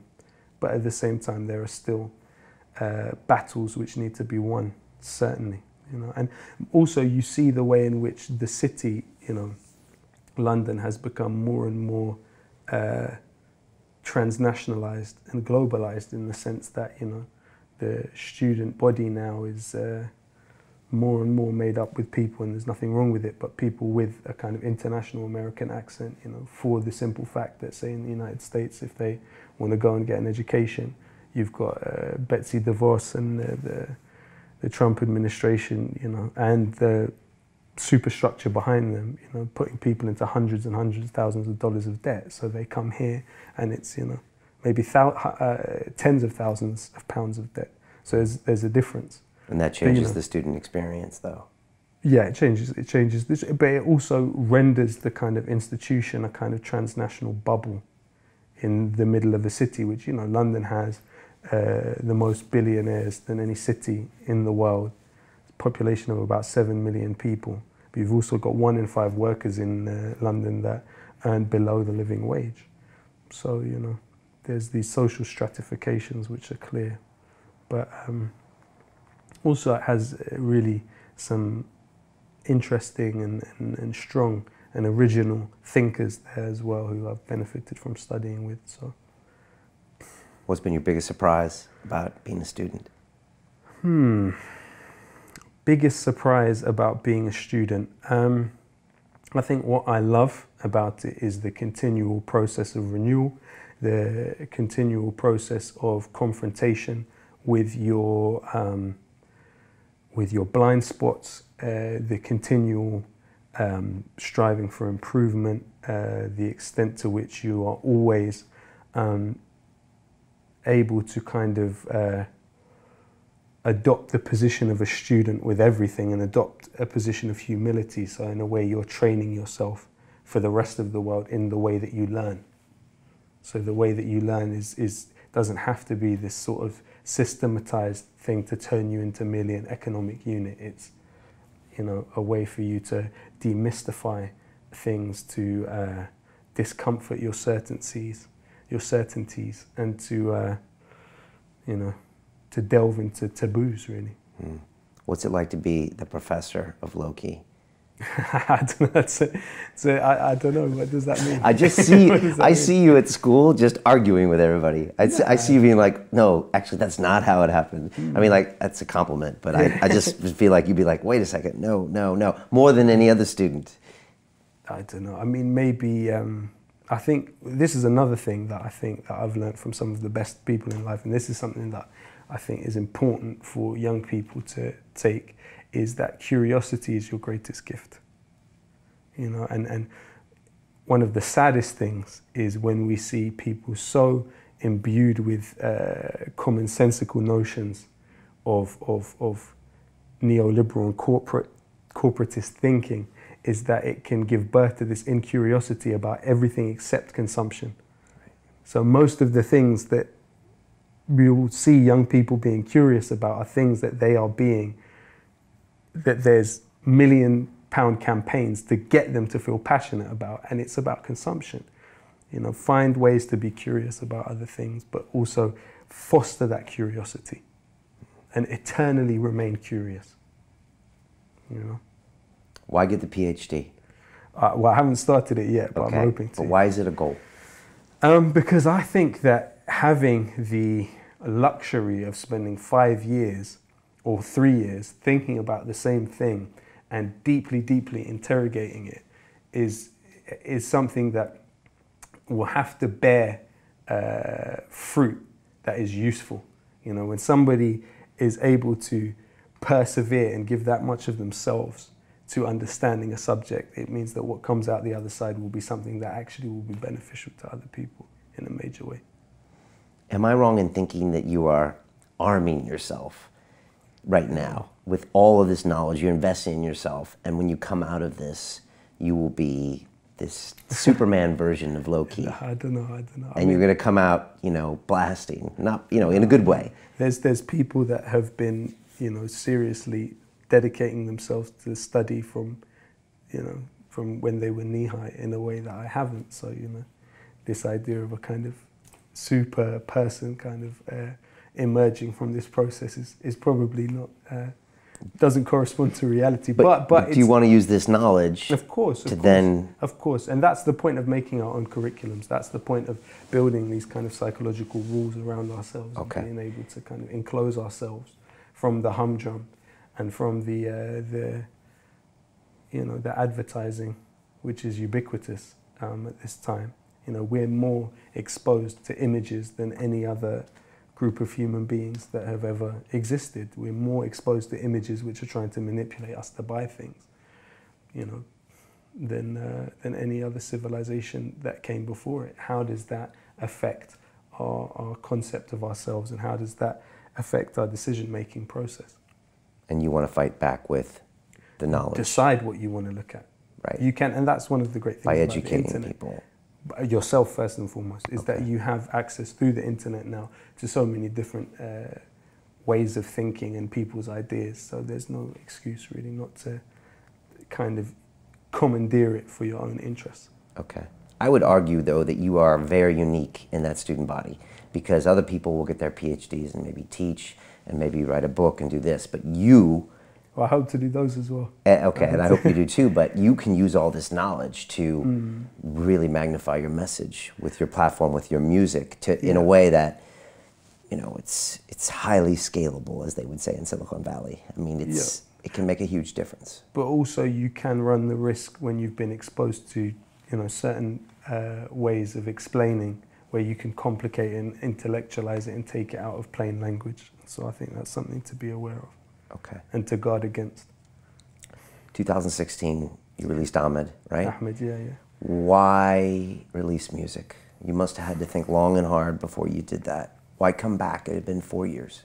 Well, at that stage, I'd been involved in an organization that was working in a camp in Calais. You know, it's worth noting that around 500 years ago, Calais was actually a part of Britain at that time. So these people are in a patch of formerly Britain, hoping to take advantage of something in EU law, which is the Dublin Amendment, the Dublin Agreement, which means that for people, particularly minors, they have the right to claim asylum in Britain if they have first-degree relatives here, even though they're in a neighbouring country. And so we were going over really to facilitate that process, and I was working as a translator for several different law firms in that regard who were working. This is the charity work you don't talk about. Yeah, well, I mean, I don't necessarily view it as even charity work. You're facilitating a process that should, you know, we were fulfilling the role that really a government should be fulfilling, because these are human beings that under the laws that you supposedly subscribe to at that time, and still to this point they do, you know, we're fulfilling really the role of the state, you know, And so we were going over there and kind of meeting people that had first-degree relatives and worked on a few cases and were successful, you know, and I translated for those cases, so I was proud of that. But in that situation, I thought to myself, I'm here in a kind of atomized way as an individual, looking at the micro aspect of this. I have this new insight into what this experience is like for people, because it's no longer abstract. Organic again. Yeah, it's a direct experience that, you know, the first interview that I did was with, you know, a guy who's 16. You know, we both basically started crying in the interview because of, you know, all of the things that he'd gone through. And so in that situation, I thought to myself, okay, what tools do I have at my disposal in order to combat this, you know, this massive machine-like function that keeps these human beings just literally surviving, really, in this field, freezing, you know, and keeps them away from us, you know, us not being able to embrace them, see them, learn from them. And so I thought, okay, make a song like Ahmed. You look at a word Ahmed and the kind of way it's interpreted by English speakers often is a word that's, you know, mispronounced through no fault of their own. The letter I for just ha, mispronounced it. and that's fine. The letter for ha doesn't exist in the English alphabet, so people will the way you pronounce it is fine because you didn't add a letter that doesn't exist. But sometimes people will add a kha, which also the letter exists in the Arabic alphabet, but it doesn't exist in the English alphabet. So a person will discount ha for kha, so it's Ahmed, but it's actually just Ahmed is the name. And I also think you look at Jeff Dunham and his Ahmed the Dead Terrorist, and I remember growing up and seeing adverts for it on the TV.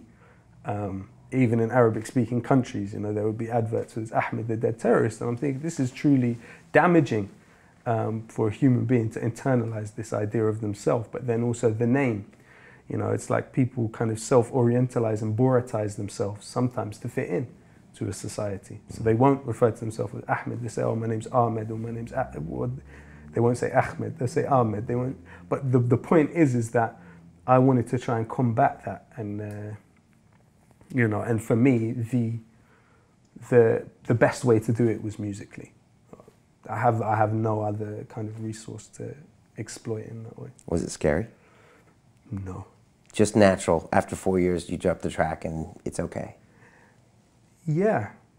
Well, making it was painful. I'm quite an emotional person. You know, I feel it from the depths of my soul when at the point of creation. So, you know, I'm really pouring something into it. And so obviously you want something that you've poured such feeling into to be received well. But, you know, what difference does it make to the actual lived reality is unclear. Right, back to what you said earlier. The most important factor, yeah. Maybe it's most important. I think it is. Yeah. But I think that the song was, you know, was received well, you know. And you continue to do more songs, and you continue to release certain tracks, as you always do, when appropriate, when organic. Yeah. And that's why maybe they mean a lot to people, because it's not an album, it's not a... Yeah, well, hopefully the album will come soon, but like you say, before there would have been more of an element of sort of contrived ideas in sort of the process of creating the music, but now I try and make it as, you know, if it moves you and if you feel that you have to speak about this, then you should, you know, do it. So you're making peace with yourself as a musician again. Interesting, yeah. That's an interesting way of looking at it, yeah. In 2010, you had a really famous Fire in the Booth with Charlie Sloth that was watched by massive amounts of people. And last year, you went back in 7 years later. Yeah. For people that don't know, in the States, it's this kind of phenomenon over here where people go and they don't really freestyle, they rap in this booth, and it's kind of one man, and it's very powerful, and a lot of famous people have done it, and it can go really viral and move people. What was that like to go back in 7 years later, and do you remember even going back in 2010? Well, for the record, when I went in 2010, I didn't even know it was called Fire in the Booth. I was probably the third person, the fourth maximum. I think the first one was Maestro, second one was K-Coke, the third one was Black the Ripper, and I was the fourth one. So I was the fourth person to do it, but I didn't even know it was called Fire in the Booth till they uploaded it. You put it on the map, maybe? No. Okay. But they uploaded it, put it on the internet, and I saw it was called Fire in the Booth. So yeah, but I think it's quite interesting because in terms of bar for bar, it's the #1 platform worldwide for bars, and it's based in London.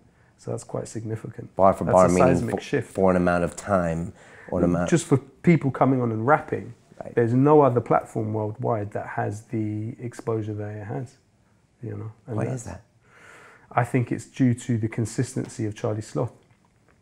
Sheer consistency, being able to ubiquitize himself successfully. All of these, you know, better than me, are core tenets of how to, you know, build a brand. Yeah. How to build a brand. That's how you do it.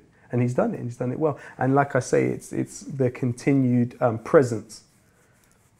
You know, so if people want to know who can rap, and also the good thing about it is it's more akin to the open mic stuff that we used to do in our teens and stuff, because you can't really hide. You have to, you know, you no have producers. to give it your all in that way. Yeah, and it's live. Yeah. So you got that one. Not shot. now. Oh, okay. It's not live now. No. Okay, gotcha. And you spit out 200 bars. Did it feel good? In which one? In the most recent one? Yeah. The most recent one was more. Was it? Yeah. Okay. The first one probably would have been around 200 bars. Yeah. Okay. Yeah. How'd it feel? Good to make those points publicly, but I'm also aware that the platform, that people have been trained through these platforms to expect certain things. And at this kind of stage, I'm not willing to kind of cater to that in the way I might have been before. What are they expecting? I mean,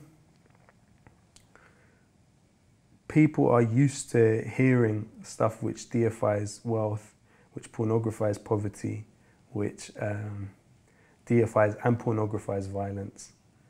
You know, the other thing about the first one I did is I came in, and at the beginning I'm talking about the kind of,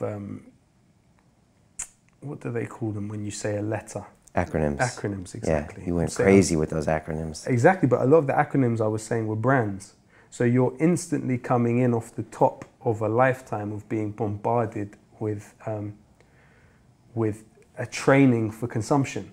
And so instantly at the beginning of the Fire in the Booth, I'm coming in with that.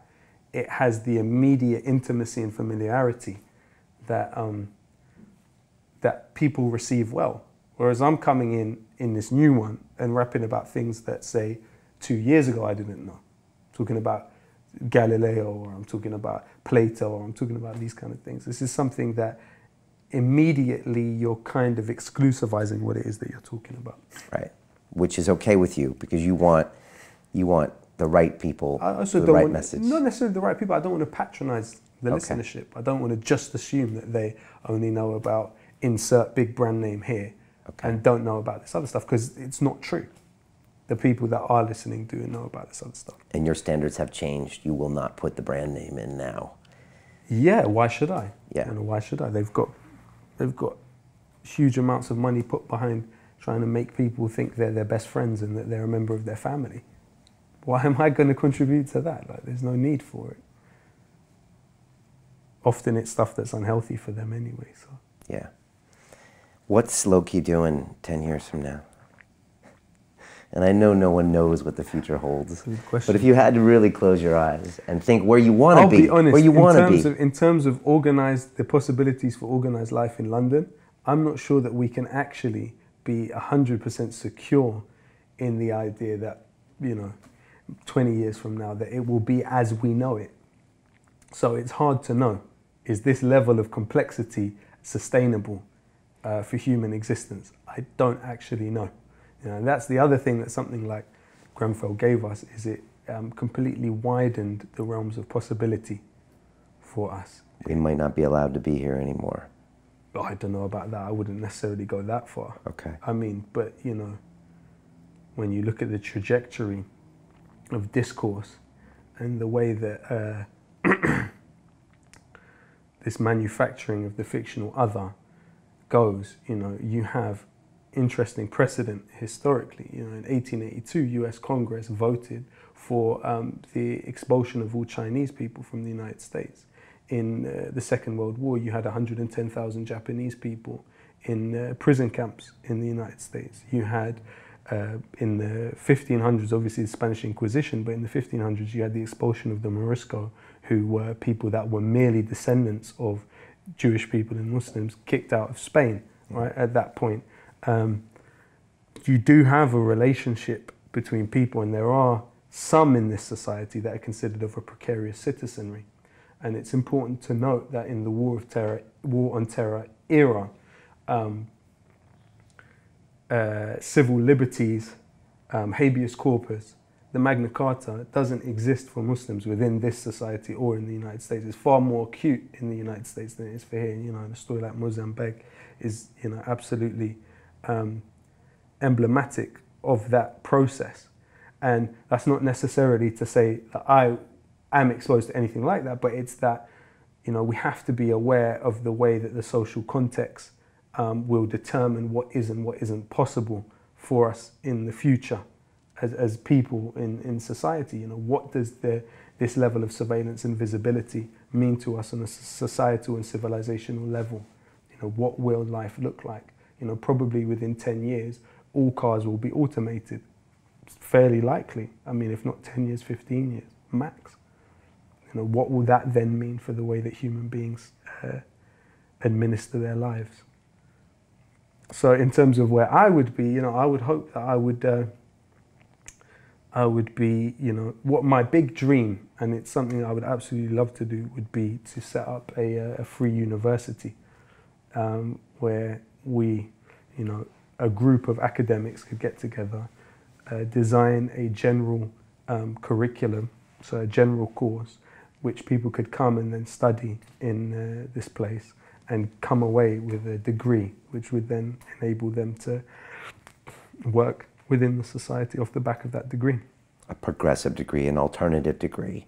An alternative degree, yeah. Okay. But free is the main point, is that it would be a university education delivered for free by academics that obviously had the qualification and also had the ideological basis for why they were doing what they were doing. What about Lowkey MP? No, it's not going to happen. Why not?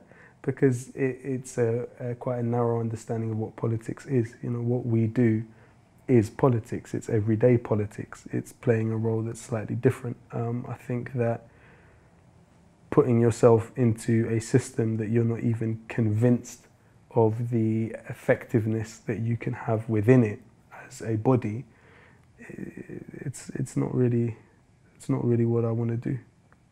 Smart move. Are you going to be in London fighting the good fight? Or are you going to move out to some cottage somewhere and start writing your books? I don't know. It's it's hard to know, but I would love to be writing and creating, and I think as much as you can achieve an unrestricted level of creativity, but at the same time thinking critically about what it is that you're creating, I think that's a good place to be and a good place to get to. And be in touch with what's happening on the ground. Yeah. Very important for you. Exactly. Okay. You mentioned religion. Are you religious? I would define myself as somebody that sees great worth in the stories which ground us in our understandings of morality. You know, as much as I think that morality is a social construct of the time, I think that if you can have, you know, there's a saying that a person will forget thou shalt not, but they'll remember once upon a time. And so I think that if you can bond yourself to understandings of precedents, you know, for example, you have this obsession with the idea of the Midas touch in this society today, the idea of turn everything to gold. But people forget that Midas actually killed his own daughter by turning her to gold. So if you can ground what it is that you do and the way that you behave on a day-to-day basis within a solid moral foundation that is on the basis of ancient stories or contemporary stories, I would think that that is a positive thing. And religion plays a factor in that. Definitely. All religions. Without a doubt. By reinforcing morality, thoughts, human values. And moreover, social justice. If you can bond yourself to the struggle for social justice, if you can take yourself back to even the Confucian golden rule, so the idea of you treat others as you wish to be treated. Now that's something that has permeated throughout the monotheistic religions as well. If you can bond yourself to that and live with that as a daily reality, I definitely think that you are somebody that is, is walking in a path that's bigger than you. And I think that that understanding that the universe is far bigger than you and so much exists without you and beyond you, I think is a good place to be. And that's what religion means to you? Yeah. Okay. How do you feel about extremism, religious extremism? Some call terrorism. What do you see when you see acts but like then this? Why is it synonymous? Why is your idea of extremism or religious extremism synonymous with terrorism? You know, you had, for example, William Tinsdale translate the Bible in the 1500s. Now he was executed and burnt at the stake for that. 50 years later, the King James's translation of the Bible into English actually used some of what William Tinsdale did in terms of the translation. You know, during the same period, you had people being burnt at the stake. Well, not the same period, but you had people being burnt at the stake for being witches. You had the idea of ensnaring human beings into bondage, and this being justified by the curse of Ham, Ham being one of the sons of Noah who saw him drunk, and that supposedly being a forefather of African people, and therefore this being the right thing to do. And it was justified and sanctified by God at that time. You had the Taiping Rebellion, for example, in China, whereby you had someone who believed himself to be the brother of Jesus, who launched a rebellion and millions of people died. You know, why is it that our idea of, religious extremism is so much bonded to the idea of the present, rather than looking at these examples historically, whereby things have been, the important thing with Christianity is that until around 300 BC, this was a rebellious, essentially sect of Judaism against the Roman Empire, against Roman power. But when Constantine converted and was baptized on his deathbed to Christianity, in a sense, it imperialized the religion. And so when it imperialized the religion, it meant that all types of things became part of the parameters of rationality for this group of people under the name of this and in the name of this, but actually it served specific class interests at specific times to do specific things. When you think about, the present tense, there is a tendency for people to fixate on, say, for example, you have Robert Pape, who was a professor at the University of Chicago that was employed by the Defense Department in the days of Donald Rumsfeld to do a study on quote-unquote suicide terrorism.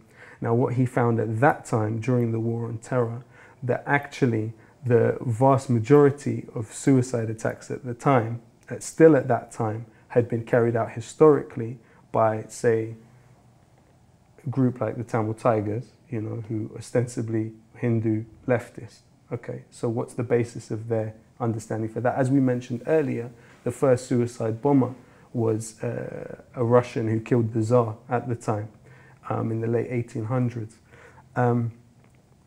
You look at, say, the tactics of kamikaze pilots during the Second World War, there's a suicidal element to it. You look at all of these things which are part of a wider picture, and the way in which the building up of this image, as an American, right, you are more likely to be killed by a toddler with a gun than in a terrorist attack, much less a suicide attack, right? As an Iraqi, I'm more likely to be killed in a suicide attack than you, far more likely. You have a chance, 1 in 16 million chance of being killed in a terrorist attack in this country, right? So the extent to which this fictional other is built up has a direct correlation to big business and who are the recipients of military hardware in the world and who are the people that suffer from it, because there has to be an extent to which I put a distance and attest to the moral worthlessness of the other, and that in fact you follow a moral compass which is somehow lesser than the moral compass that I follow. And so are these arms companies engineering a London Bridge attack or just benefiting from it? No, of course not. You know, when you look at the, you know, it comes back to the kind of spectatorship of suffering, but the important finding of Robert Pape, and it's important for us to emphasize this, as this was Donald Rumsfeld funded study, it found that basically the causes for this type of terrorism, he says his argument is that suicide terrorism is the lung cancer of terrorism, right? And in lung cancer, 85% of the people that get lung cancer are people that smoke. In suicide terrorism, 95% of the suicide terrorism is linked to foreign occupation. This is Robert Pape, not me. People don't have to take this up with me, they can take this up with Professor Robert Pape of Chicago University in his book, Dying to Win. Now, the important thing is also looking at the way in which to bring down the Soviet Union.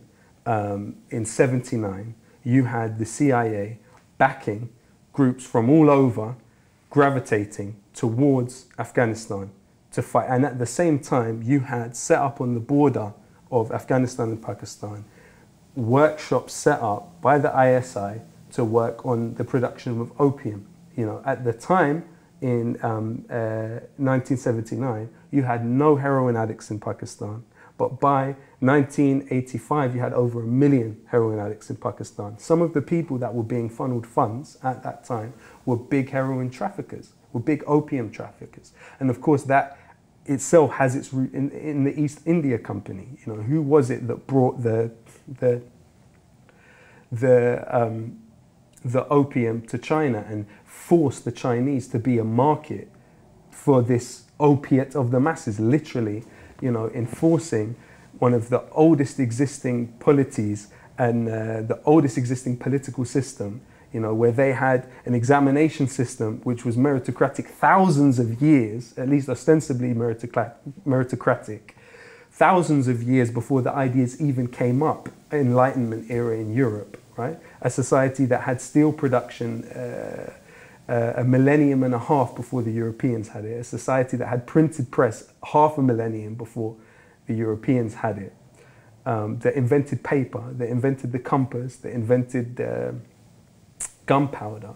You know, how could you tame, quote unquote, with the use of quite vulgar phrasing, this society?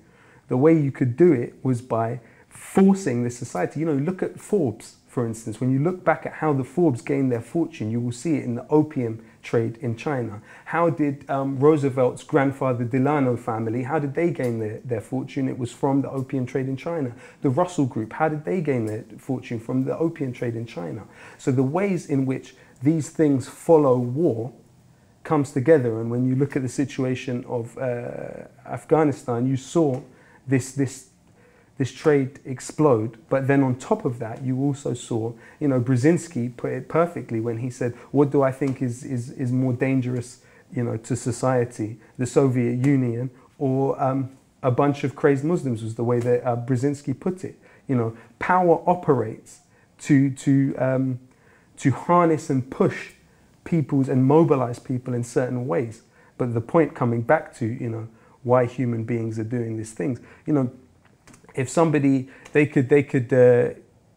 what people do is they nitpick and they look at specific things and take them out of context and then put them out there and say, this is what this whole fictional group actually believe. But more often than not, it doesn't actually ring true.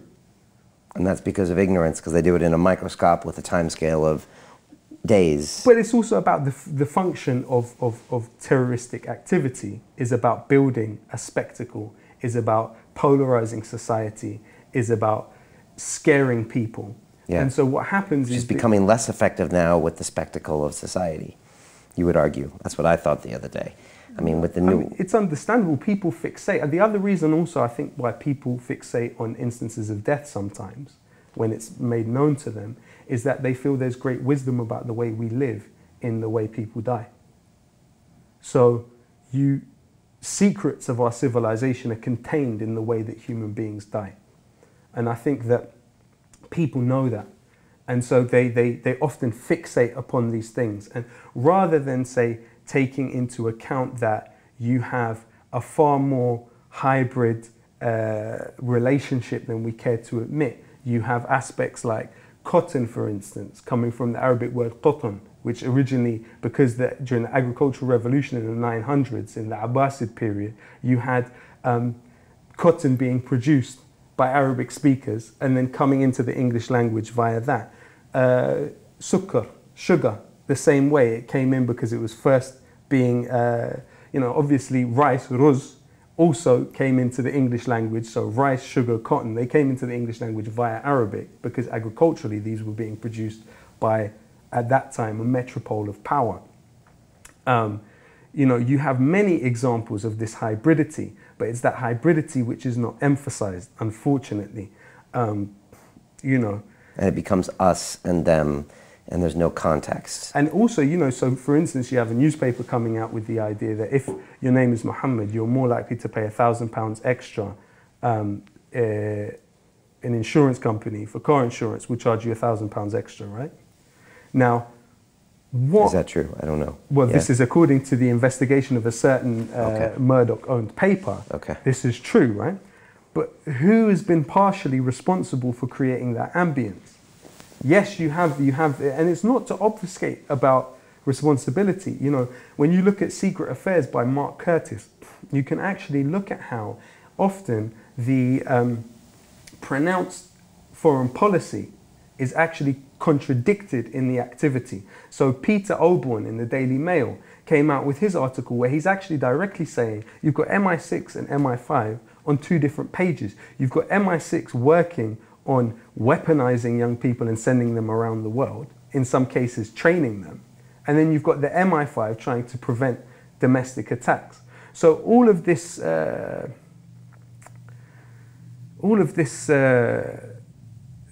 it's a kind of collective psychosis in a way that's brought about by these relationships which are all intertwined and entangled.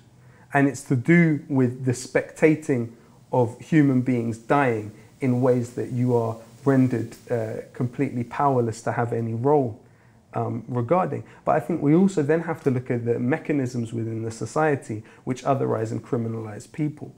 So you had the period in 2008, 2009, with the demonstrations outside the Israeli embassy. You had people arrested in that situation. So they're seeing that political expression is something that they're kind of disqualified from something that they can't really play a role in, right?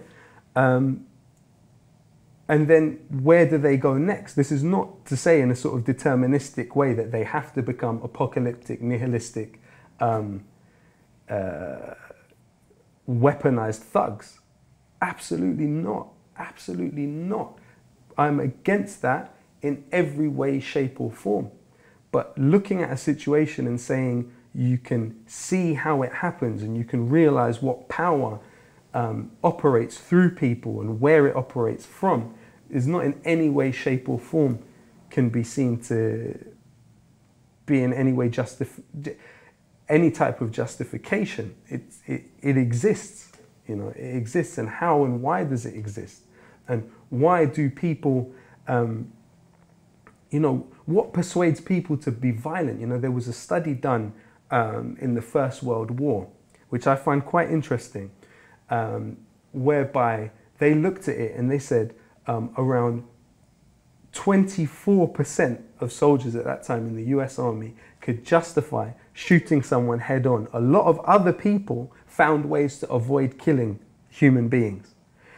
What is it that can move people to kill? And what is it that functions within them that moves them to kill? You know, it's fascinating to think about, especially when you look at the First World War. You have the example, the kind of horizontal solidarity between the German soldiers and the British soldiers on the Christmas Day of 1914. They both came up from the trenches and played football with each other. What is it that in all of this great mess of human existence can persuade people to kill one another? Now, there's one side of the argument, which is that we've got it, it's this. It's this. But they don't even understand this.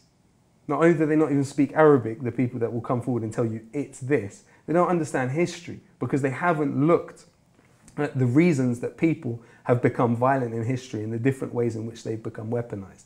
They view the violence of massive corporations as benign, non-existent, and their violence as victimless. They view violence of small, unorganized, militia-like violence as far more threatening than this systematized violence. So what's the reason for the disparity? And it's very easy for, you know, every single empire that has ever existed, right, has tried to claim that the subjects of their empire were followers of an inferior moral compass. You know, at the time of the Romans, they defined everyone beyond their borders as barbarians. And it was upon that basis that even the word Berber exists in Arabic, Barabara, to refer to people, you know, largely in North Africa, because of course from the Roman occupation of North Africa, there are people still defined as Berber, and that came into the Arabic language. You know, why not think about the fact that the Phoenicians taught the Greeks the alphabet? Why not think about the fact that you know, Europe wouldn't have had an understanding of Aristotle and Plato, Plato's Republic, had they not read the work of Al-Farabi or the work of Ibn Sina? You know, why not look at the way in which, you know, Descartes' idea of I think, therefore I am is believed by some to come from Ibn Sina's idea of the floating man theory? Why not look at the ways in which conviviality is victorious and focus on the ways in which small, disparate acts of alienated and often brainwashed by the powerful people act? Why focus on that violence? Why is some violence so much more worthy of note than other violence? So it frustrates you to see that and see people's reaction. Because it operates over me whether I like it or not. Right. And people will feel the need to ask me a question like that. Right? Yeah. And I'm not projecting it onto you. No, I'm glad you answered it. In situations outside of here, you are forced to answer for something. You know, there is no way, shape or form that someone is going to, you look at the Ku Klux Klan, you look at Martin Luther King, they were both motivated supposedly by their religion and by the same religion. You look at when William Buckley interviewed Muhammad Ali and he asked him, why did you not go and fight in Vietnam? He said, because my religion does not allow me to go and fight in Vietnam. Why is it we don't look at that and we think, well, for our civilization, Vietnam was a massive, well, if you want to perceive it as a mistake, we were defeated. We were defeated by resistance. And we killed many human beings that could have been brilliant, that could have been geniuses, and we never knew because we destroyed their lives. And yet this human being says there's something that motivated him not to do it. What was it? You know, why is there this manufactured other that actually exists in other people's heads that someone such as myself is forced to answer to, that we live on a daily basis being forced to answer to? No one's going to take someone and say, excuse me, you have to answer to, say, the Taiping Rebellion, because there was a guy that thought he was the brother of Jesus at that time, and millions of people died. But yet constantly, we who are more victims of it than anyone else, we who have more to fear of it than anyone else. Who's we? Iraqis. Okay. Iraqis and Pakistanis. Far more Iraqis and Pakistanis die in suicide bombings than anyone in this country or in the United States. How dare the military, which has destroyed our society, a society which goes further back than Hammurabi's legal code, that goes further back than the 3000s when the Babylonians invented writing. How dare that society, something so rich and so beautiful, be somehow, and I'm not projecting this onto you, but it's a reaction to years and years of being in these situations. And partly, I hate its dominance. I hate its dominance over my own thought process, that I have to think how to respond to these situations. That how could a society so absolutely rich in its contribution to human history somehow be defined by the violence that's been imposed upon it? It's truly heartbreaking, not just for someone like myself, but for others. But for the people that feel that manufactured other exists in their head more than it exists in actuality. And that's worse even, that it exists in their own heads. Yeah, exactly. That's more dangerous than the people pointing the finger. Well, the finger pointer, I think, is more afflicted than the person who's having the finger pointed at them. Because the finger pointer is also dominated by their fear. How do you communicate this complicated, nuanced point to anyone, whether it's Iraqis or Pakistanis or English or Americans? I mean, you just explained this, took 10 minutes. It's not going to happen in a song, is it? Is that frustrating to you? Yeah, because also sometimes you can get put into positions of being a mascot, you can get put into positions of hyperbolic, hysterical stuff on all different sides. So yeah, it's not nice, but I think, you know, the answer to times of systematized and institutional violence and structural violence, we have to, you know, as Mark Gonzalez, the poet, says, wage beauty. You know, we have to find ways to love people, to love each other, and to not allow that violence which we know exists, and we have that awareness of that violence, to not allow it to dominate us too much. So people need to wake up and look at the whole context of the world and of history and of these civilizations and these peoples, and don't judge them by a few thugs doing this one act on this one day, and take a zoom way back and look at all the other acts that are being committed. What created those thugs? It depends how you perceive crime. It actually depends how you perceive crime in society. If you look at somebody, if you can look at a human being and see, and it comes back to our conversation before about Dan Penner and the idea that, as far as I'm concerned, he's symptomatic of a sickness within our civilization, but I can see him as a human being, and in a more humane way, he's bearing his vulnerabilities and his fragility through what he's saying, and you can see the way that power operates over him, rather than seeing him as this ogre or this monster or this perennial other. He's actually, you know, he's in me and I'm in him. And I think it depends on the way that we perceive crime. You know, we look at human beings, even someone that stabs a person in the street, and if we can deconstruct what they've done and see that in some way or another, they're actually reaching out for embrace. As strange as it seems to people, as absolutely strange as it seems to people, through that lashing out and that communication, there's a yearning to be loved. And if we really deconstruct almost everything human beings do, we can find that the seed of some of it, a feeling that they have a need to be loved by other people. So when we look at these things and we can actually analyze the structural things, look at the history and the trajectory that creates people, it will mean that when we meet other people, that other won't necessarily exist in our head, because we'll have the power of imagination. It's about the failure of imagination, because it means that I can't quite stretch the limits of my perception to understand that this human being I'm sitting in front of is not the human being that I read about in the newspaper this morning. Very easily people do it. You know, and it's about protection. I understand why people do it. They are defending and protecting themselves. But if we can allow that fluidity in our own conception of ourselves, but also in our conception of other people to take place, then it means that we can have a far wider space for acceptance of human beings and patience in understanding things, rather than jumping to hyperbolic and easy conclusions. And Dan Pena is a victim of what? The pornographication of wealth? What is he a victim of? I mean, of course, any reading that I have of him is only through your videos. It's superficial and it's shallow. What I feel, though, is that he is a product of a society which is abrasive and obnoxious in its deification of wealth, and its idea that wealth is the be-all and end-all of you, and that if you don't have it, you're not lovable, and that having it makes you lovable. And so I think that this veneer that he has covers up something which is wounded, which is wounded. That's my estimation.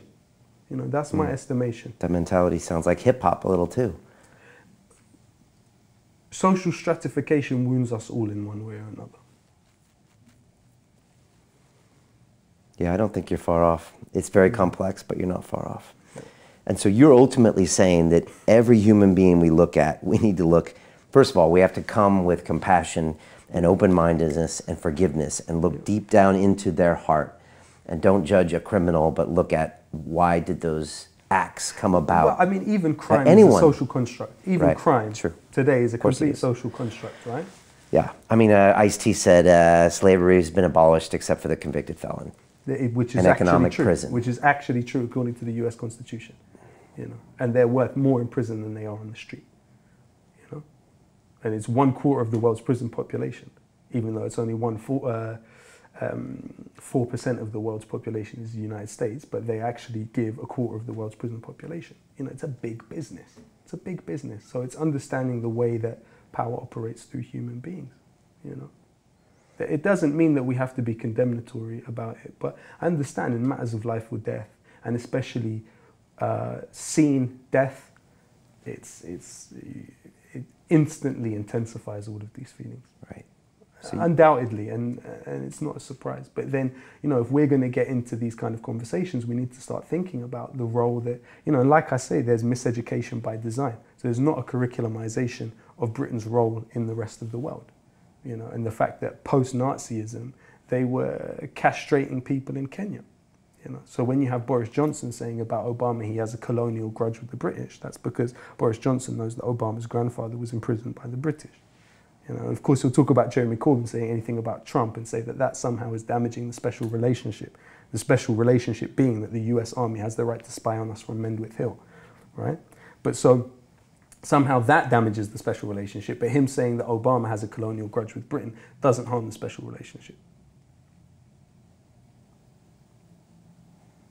I appreciate your explanation on my question when it came to extremism, whatever that word means. I really do. Yeah, yeah. And I hope people are listening to that. No, ultimately, your message is about love. Completely. And also it's a process that I'm going through in terms of thinking and learning and trying to understand, because, you know, these are things that have affected all of our lives in different ways. All of our lives in different ways. So for me to think about it, it's an anguished process. Meaning making is an anguished process. Which is what music making is, meaning making. Partially, yeah. How much do you have left? How much more anguish can you go through to create this art? I mean, this is nothing, you know, what I've been through is nothing, you know. Living. When you're born, you're condemned to death.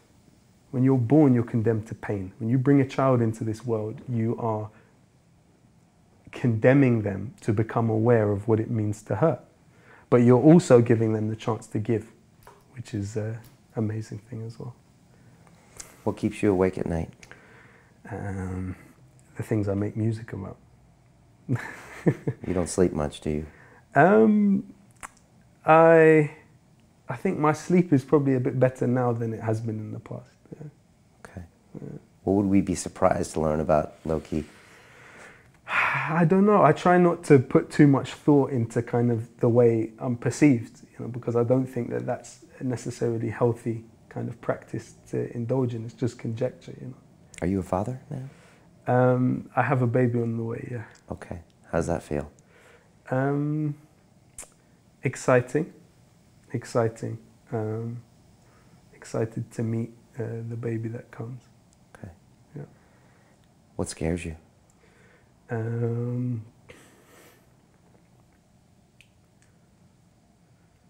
Not doing something that is useful to other people, you know, being narcissistic. You've been there before, briefly. Yeah.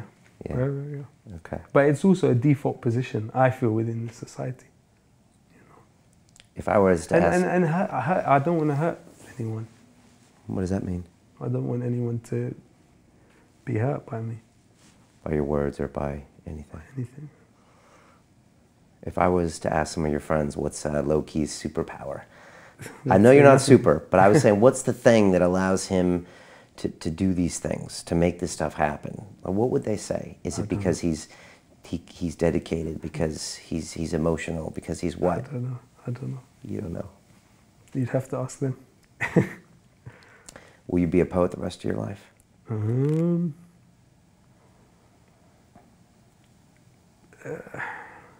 Probably not. I mean, if I'm convinced of its utility, then I'll do it. But yeah. Okay. I had a guest in here named Kevin Kelly. He started Wired magazine back in the day, and he said, Brian, he's in his 60s or 70s. He said, Brian, you're only as old as the last time you changed your mind. And I was wondering, what have you changed your mind about in the last? Every day. Yeah? Yeah, every day I change my mind about things. Yeah. What kind of things? And like I said, the paralysis of analysis, it makes it difficult to have conviction because you're constantly challenging your certainties. And that's you. You are analyzing all the time. No, I think you have to. You have to expose yourself to new information. You have to expose yourself to information which challenges the emotional investments that you may have. I think that's one of the best things about studying, is that, you know, your emotional investments really get brought up against the you get to grill them in a way that you don't otherwise. I think you probably do a lot of analysis. We must. I know we must. Yeah. Lowkey, I always ask everyone that comes here a few questions at the end. You might know what they are, but I'll ask you anyways. Okay. I could give you a phone and you could call up the 20-year-old Lowkey. Yeah. What would I say? Well, what if you could give that man some advice back in 06, I guess? I'd say slow down. I'd say take your time. I'd say read more. I'd say relax. You don't need to be visible straight away. Think as critically as you can about yourself, about other things. That's what I'd say. Okay. Slow it down a little. Yeah, take your time. Take your time. Would you change the journey? Yeah, I think everyone has things that they think they shouldn't have done, or they wouldn't have done, or they do differently. I think anyone that doesn't is maybe a little bit strange, no? If you don't think there's things you could have done more effectively. On that same note, best advice you ever received? This is a hard one. Could it come from another musician or a professor or, I don't know, a book? Yeah, I would say Bell Hooks said we must love justice more than we love any aspect of our own identity. And I think that is a good piece of advice to aspire towards. Do the right thing. Yeah. No matter what. Have a code. Stick to it. Yeah. Okay. You got a crazy smile. Last part, to that 20-year-old that's watching us right now, from anywhere in the world, from America, from Pakistan, from the UK. Yeah. They're 20. You know, they grew up in this world you're describing pre-internet. They're like, what are you talking about? What advice do you give to them? What can they do to make a difference, to change the status quo, if that's what we're talking about? I think one of the hardest things for young people... These success secrets are only available on the London Real Academy. Become a member and get access to live shows, exclusive courses, my webinars, bonus content, meetups, live events, an amazing community, and much, much more. Now back to the rest of the show. Love yourself. Love one another. Yeah. And don't mess around. Be serious. Have a plan. Do something important. Realize that we have an economic system which is at war with our planetary system. That we have an economic system which alienates human beings from each other. And so that within that space, you have to find a way to move and to change it, to contradict it, even in small ways. I always like to think that every day, if you don't take disciplined action, you're losing two wars. The war inside your brain and the war against everything that's happening out there. Yeah, discipline is another one.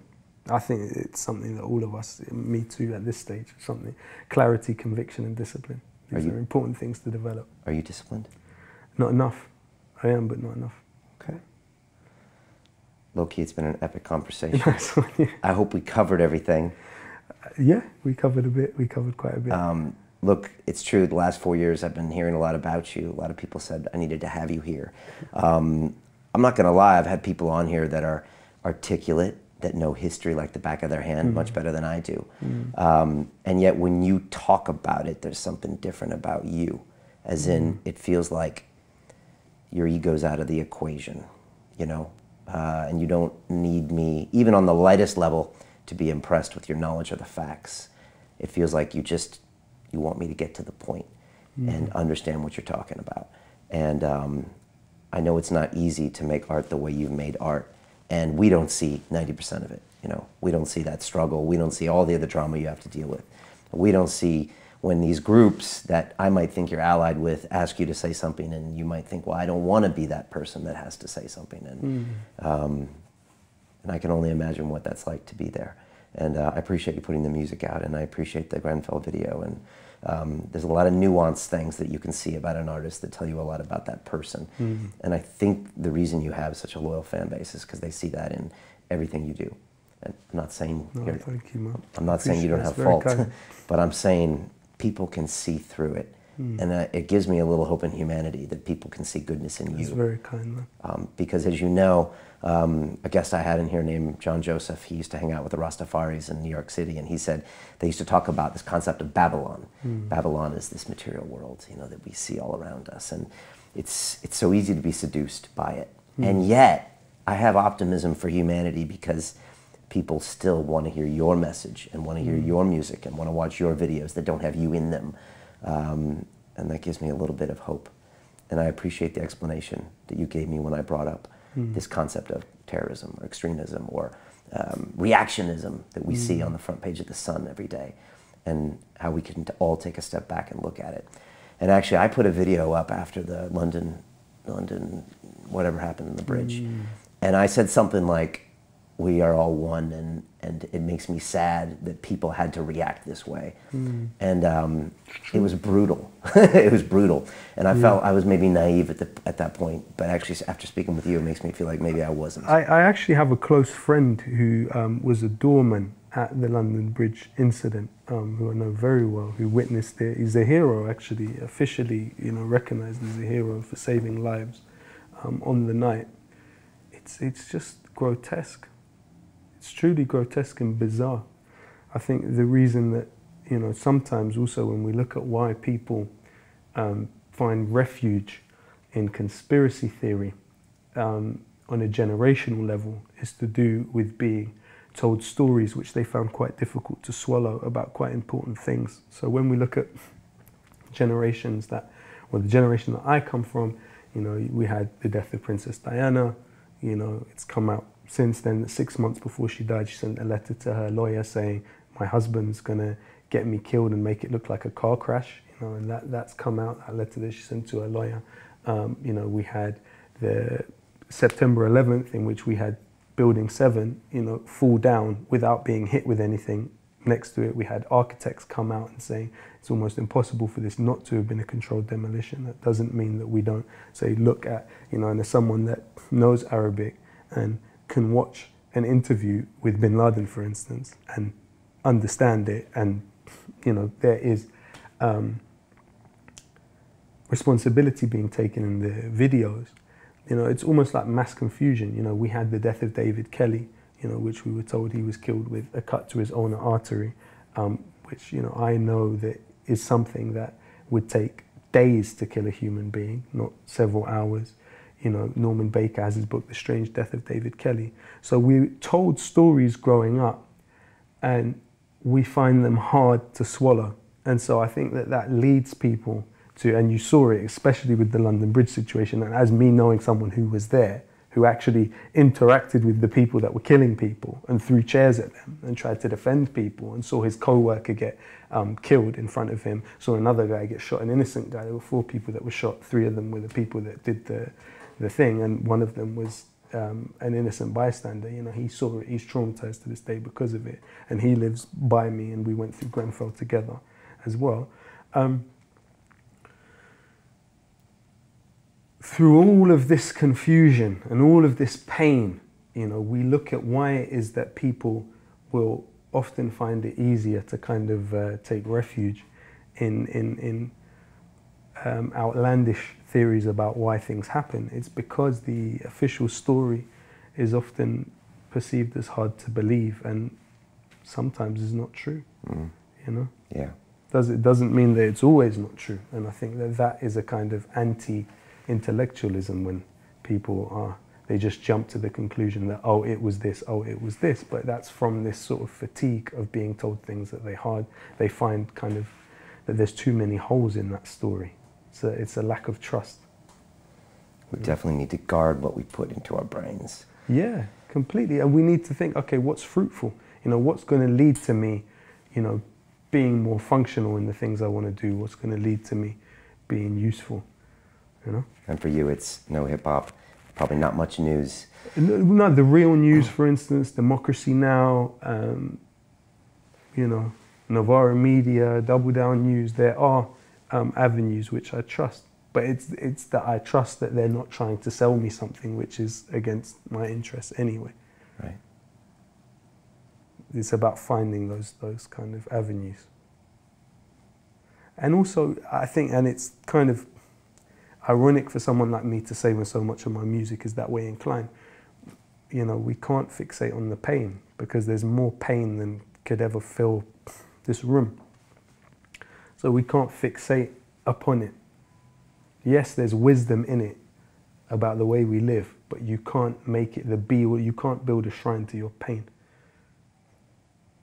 Which is why you describe Grenfell the way you describe it. You don't focus on the pain, whereas a lot of people would and stick it in everyone's face. And it's also because that is what the media wants people to do. You know, I've been on interviews where I'm trying to deliver an analysis of what I believe caused it based on many days of researching, and yet all they want is platitudes and all they want is me to say, you know, hand-wringing, it's so terrible, and it is terrible, and people don't need to hear how terrible it is.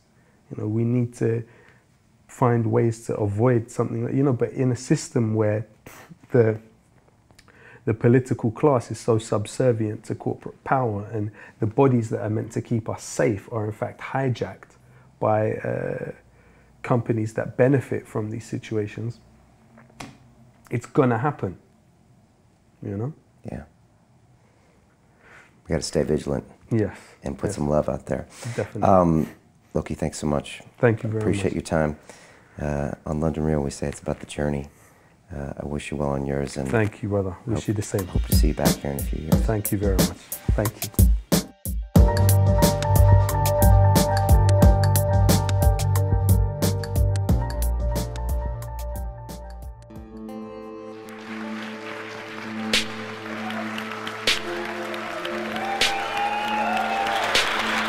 The critics who always speak behind my back, maybe I want to hear them remind me, he's back, the great pretender. I hope this time he gets hurt. I love these guys. They give me fuel. If you want to reach your objective, you want to achieve it, you're going to have to be obsessive. You're going to have to be obsessed. Feel what you do. Feel it. If you're not feeling it, it doesn't matter. It's Chris Eubank Jr. How do you explain his prowess in the ring? Junior has that obsession, that genius, that magic. Genius is obsession, but it's in one area. You studied the sweet science for so much of your life. How do you walk away from it? Do you miss it? You can't walk away from it. I am it. And even when I dance, really I'm boxing. The credit belongs to the man who's actually in the arena, whose face is marred by dust and sweat and blood, the one who strives valiantly. What was the worst day of your life, and how has it shaped you as a human being? When I fought Nigel Benn, I stood like this. It was to mask this. A risk must be taken. That's why you are London Reelers. That's why we're here. We're tired of sitting still, watching it happening for others. Let's do it.